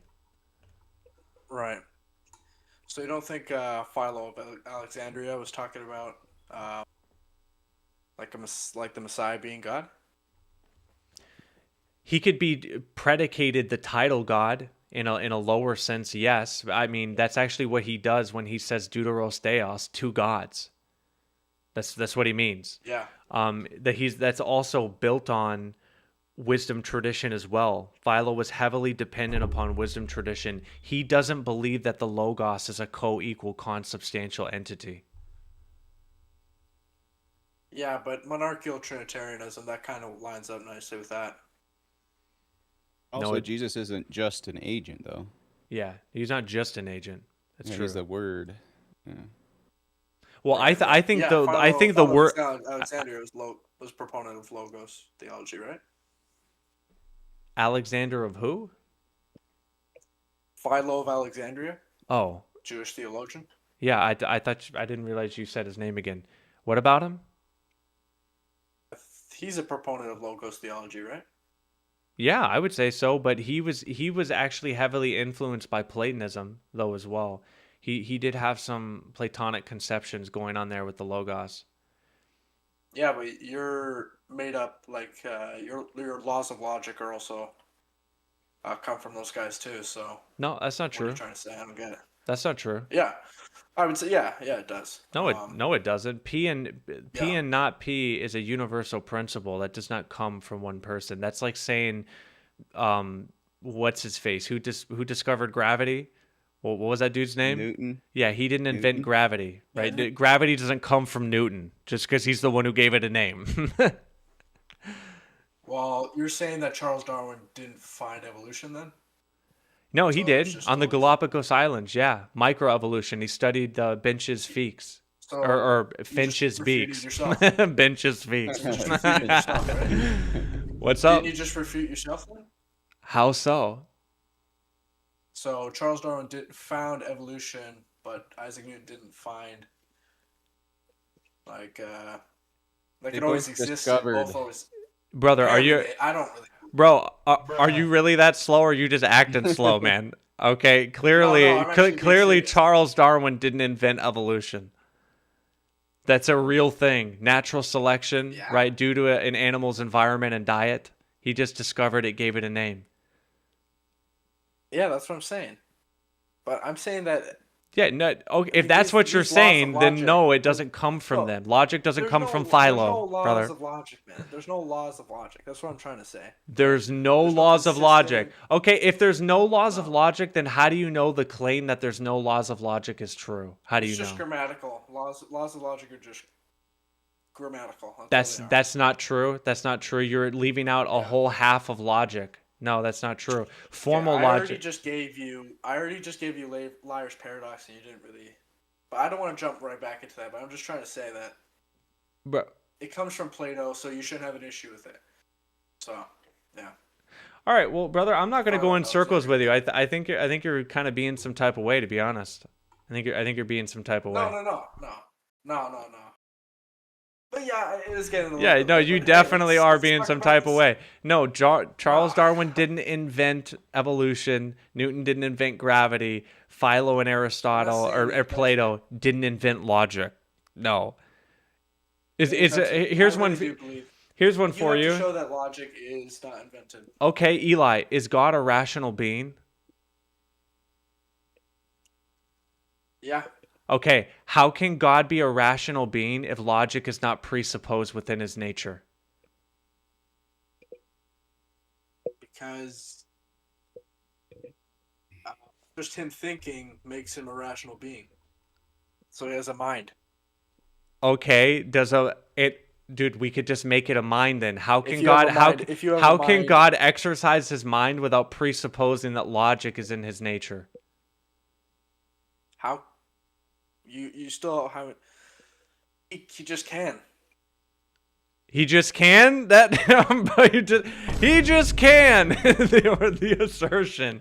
Brother, if God is a rational being, then logic derives from his nature. Literally, how we understand logic is just a reflection of God's nature. Yes. That's even the majority. Those laws can be broken? No.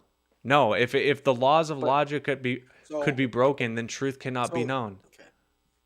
Okay, well, let me ask you this. So why can God violate the laws of physics but not the laws of logic? I just think God can violate the laws of logic and physics, right? Okay, so physics pertains... Anyways, I'll say this and then I'll leave. Wait a second. Physics pertains to physical phenomena. That is not the same as logic, which is a transcendental category. Ooh, that's a very subtle mistake you just made. No. Listen, laws of logic listen, we can take a magnet, and magnets, they strike to each other. We can make them weak. We could prevent that law, and then we could make magnets stronger again. Okay, that doesn't change the laws by which magnets operate in, but that was what would be going on with logic. Right? God can't change logic. That's a transcendental category. Yeah, he can. But could I add something too? Yeah, so sure. So when it comes to physics and science and stuff like that, in my view, he doesn't violate physics. He uses physics in a way that we don't understand yet. Yeah, I mean, energy cannot be created nor destroyed. So how did God create? He violated the laws of physics, right? Unless God is or unless energy. you want to say that those aren't actual laws. Yeah. Or unless God already knew the physics and we just don't. Yeah, I'm with Michael. Everything. Michael just gave you the answer right there. Yes, it derives from God. That's correct. Matter cannot be created or destroyed, only converted into one form or another. So it comes from God. All matter created from the being of God. Sorry. So you're saying that God is bound by... Let's see, that's silly to me. Like, that really is kind of silly, saying God is bound by logic. Can God sin? Can God sin?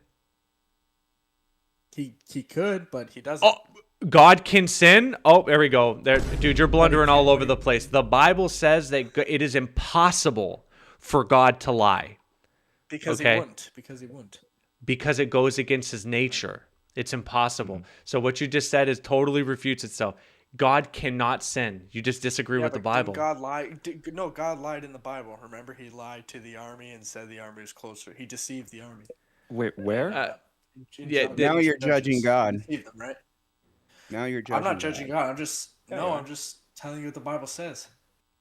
Okay, so God, I want to get this clear. Let's hear this passage. Where is this? I want to see how you're fleshing this out. God lied, God, like, you know what? Let's just start with the verse where where God says God cannot lie. Go to Genesis. I guess you could go to Genesis, like when he says you will surely die. Some people say that's okay. I mean, that wasn't a lie. Pretty sure we died. Though. Yeah. Yeah. Like He he didn't did give die. a time frame. But you don't. Well, all right. Yeah. I don't have no problem with it. I'm just saying that, like, I don't know, laws of logic, God can violate the laws of physics, but not the laws of logic. I don't know. It just seems weird to me. In my view, he But doesn't. if you go violate Genesis, Those you aren't, go to again, Genesis. I told you that's a false analogy.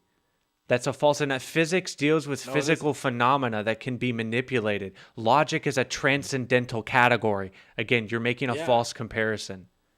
Yeah, but God is both physical and Okay, so God here is not physical. He's spirit. He's invisible. yes, No and one's ever seen God. Jesus Well, I Jesus can was disagree physical, with that, but but unless you're not a Trinitarian. Jesus is the image of the invisible God. all Are you a right. Trinitarian? No. No. He's Okay, here we go. Five Where- against one. That's crazy, but yeah. Five not. against it. One. No, Or no. three against one. I Sorry. disagree with Okay, people too. okay, here we go, brother. Here we go. Let me zoom in, make this bigger so we No, can wait. all Can you see go to it. Genesis? No, go to Genesis when he says Here we you will go. surely die. Ready? Right? It is impossible for God to lie. But you believe God lied. Well, Is this ambiguous? Is this verse ambiguous? Don't you think he deceived the army of judges? Do you think he deceived the army of judges? Nope. Nope, not. He did. He literally says that. It literally says that. He Well, deceived the army. you're He saying made that, noises but as what does the he text appeared say? that weren't actually there? Let's go to the text. All right, Yeah, listen. because- We got a few more minutes. It's getting super late. I'm gonna have to get Yeah, off, but we'll I hear have to your get last going, point, and then we'll move on. So this is, I mean, I'm a Trinitarian, man. This is And that's okay. I don't judge you. yeah. I like this panel. Lots of views and different kaleidoscopes of people here. Kaleidoscopes. Kaleidoscope. All right. What's the last verse you wanted to go on? You said in I Genesis. think it's either in Judges Judges 7:9. 3:21. Yeah, Judges 3:21. I believe. Yeah, there it is. Oh my gosh. Why is that not working? Oh, it's because it's got the @ symbol. Judges 3:21. And Ehud reached with his left hand and took the sword from his right thigh and thrust it into his I belly. think he means Wait, seven. that's 7 not 9. it. That's not Wait, 7:9. not that one. Judges 3:21. 7:9. Brother, what's what going is on the over story? here? Okay. Chapter What an 7. interesting story, Chapter though. 7, verse 9. Wait, I'm trying to find it. Hold on. It's in Judges 3. I know that. Yeah. You can't even. You can. Okay. 7. Yeah, no, it's 3:12. 3:12, I think. Yeah. 3:12, and now we're in 3:12. Bro, it's Judges 7 9. All right, so I gotta You're read the talking Bible about, more. talking about Gideon, right? Oh yeah. The same night the Lord said to him, "Arise and go down against the camp, for I have given it into your hand. But if you are afraid to go down to the camp Purah your servant, and you shall hear what they say, and afterwards your hand shall be straightened to go down against the camp." And then they went down with Purah his servant, armed men, and the Midianites and Amalekites, and all the people lay a locust abundance, camels without number. When Gideon came, and behold, a man telling a dream his comrade, "Behold, I dream." Tumble cake medium. All right, brother, where's the part about God lying? Yeah. Wait, I'm trying to. And this is no other sword of Gideon. God has given Is bro, it about- brother, did you just like read something out of AI and just didn't question it? And like you didn't look it up? Are you giving us you want to try again? Where is this at? Is it Wait, actually yeah. here? Am I Wait, missing yeah, it? It should be Judges. Well, I'm let trying me to check give. here. It's Well, let me see Judges if I 3:21, got I think, this. right? So, are you talking about the time when Gideon was told by the Lord to go against the camp, but he says there are too many people, so you have to reduce the number? I'm 'Cause pretty like that's God uses not like these it. like noises to deceive the army, but I forgot like what the verse was. I'm pretty sure. All right, I'm calling Cap. Maybe this is Samuel. I'm calling Cap. Let's talk about this another time. Yeah, no, it's in there, man. I think it's in Samuel. Yeah, let me check.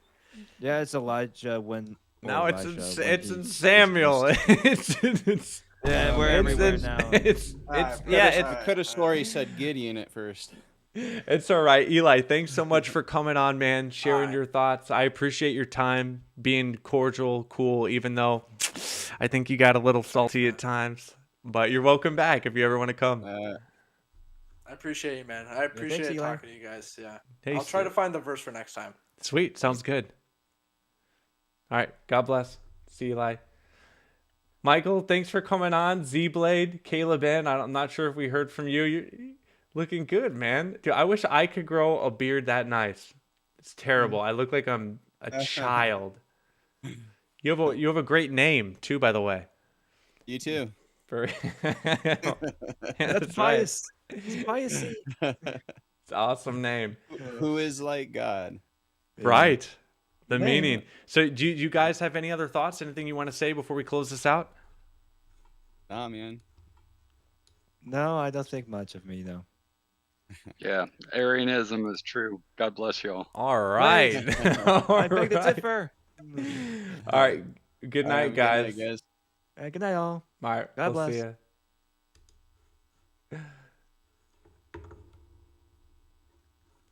Come on. It was good. Okay, yo, YouTube, thank all of you for being here tonight. I hope you enjoyed the review of my debate, the cross exam. Again, while it was pretty tough, I appreciate all your feedback. I want to do what's right. I want to have debates that reach people, that get somewhere. It's pretty hard, though. You need help from moderators. People also have to have good intentions, and I can't control any of that. But you know, from my channel members and my own desire, I'm trying to step out there more and speak about the truth of the Unitarian views. So I really appreciate all of you watching. Shout out to my channel members, by the way. And I have a debate coming up this Friday on God Logic 2, his channel. In fact, why don't I just go ahead and pull that up real quick and show you that. Boom, boom, live. Here it is. All right. Debate, is Jesus God? On God Logic 2's channel, 9 p.m. this Friday. I'd love to see you guys there. I think Elijah is going to be, a lot better to speak with than Alex, who is very much filled with rhetoric, hard to get through. But we're going to do our best. I'm doing it. Needy says this will be fun. Nanoology says dream on, dreamers. Eli says, thanks for the debate, brother. Thank you for the feedback. I really appreciate it. Hercules says, good luck, brother. You can do it. I saw how calm you are. I have my moments. I'm doing my best. I know I have more to grow, but yeah, that last one was a bit difficult, just dealing with an insufferable opponent. But we're going for it. We're trusting in God. Our faith in the end of the day isn't in our own ability to fully articulate ourselves or say things perfectly. We also should have a heavy dependence upon prayer for others and, cultivating a spirit of genuine love for people who disagree with you, and just wanting us all to come to the knowledge of the truth, understand it properly, grow as we are. Doomsday says, I agree, Nutty. PP says, chosen rule system. Don't be like those who end up in rage. That's the plan, right? That's the plan. All right, thank you guys so much for watching this video. If you enjoyed it, be sure to give it a like, subscribe if you haven't. Maybe share it with someone else who may enjoy it. And hope to see you guys this Friday. All right, we'll see you next time. Bye.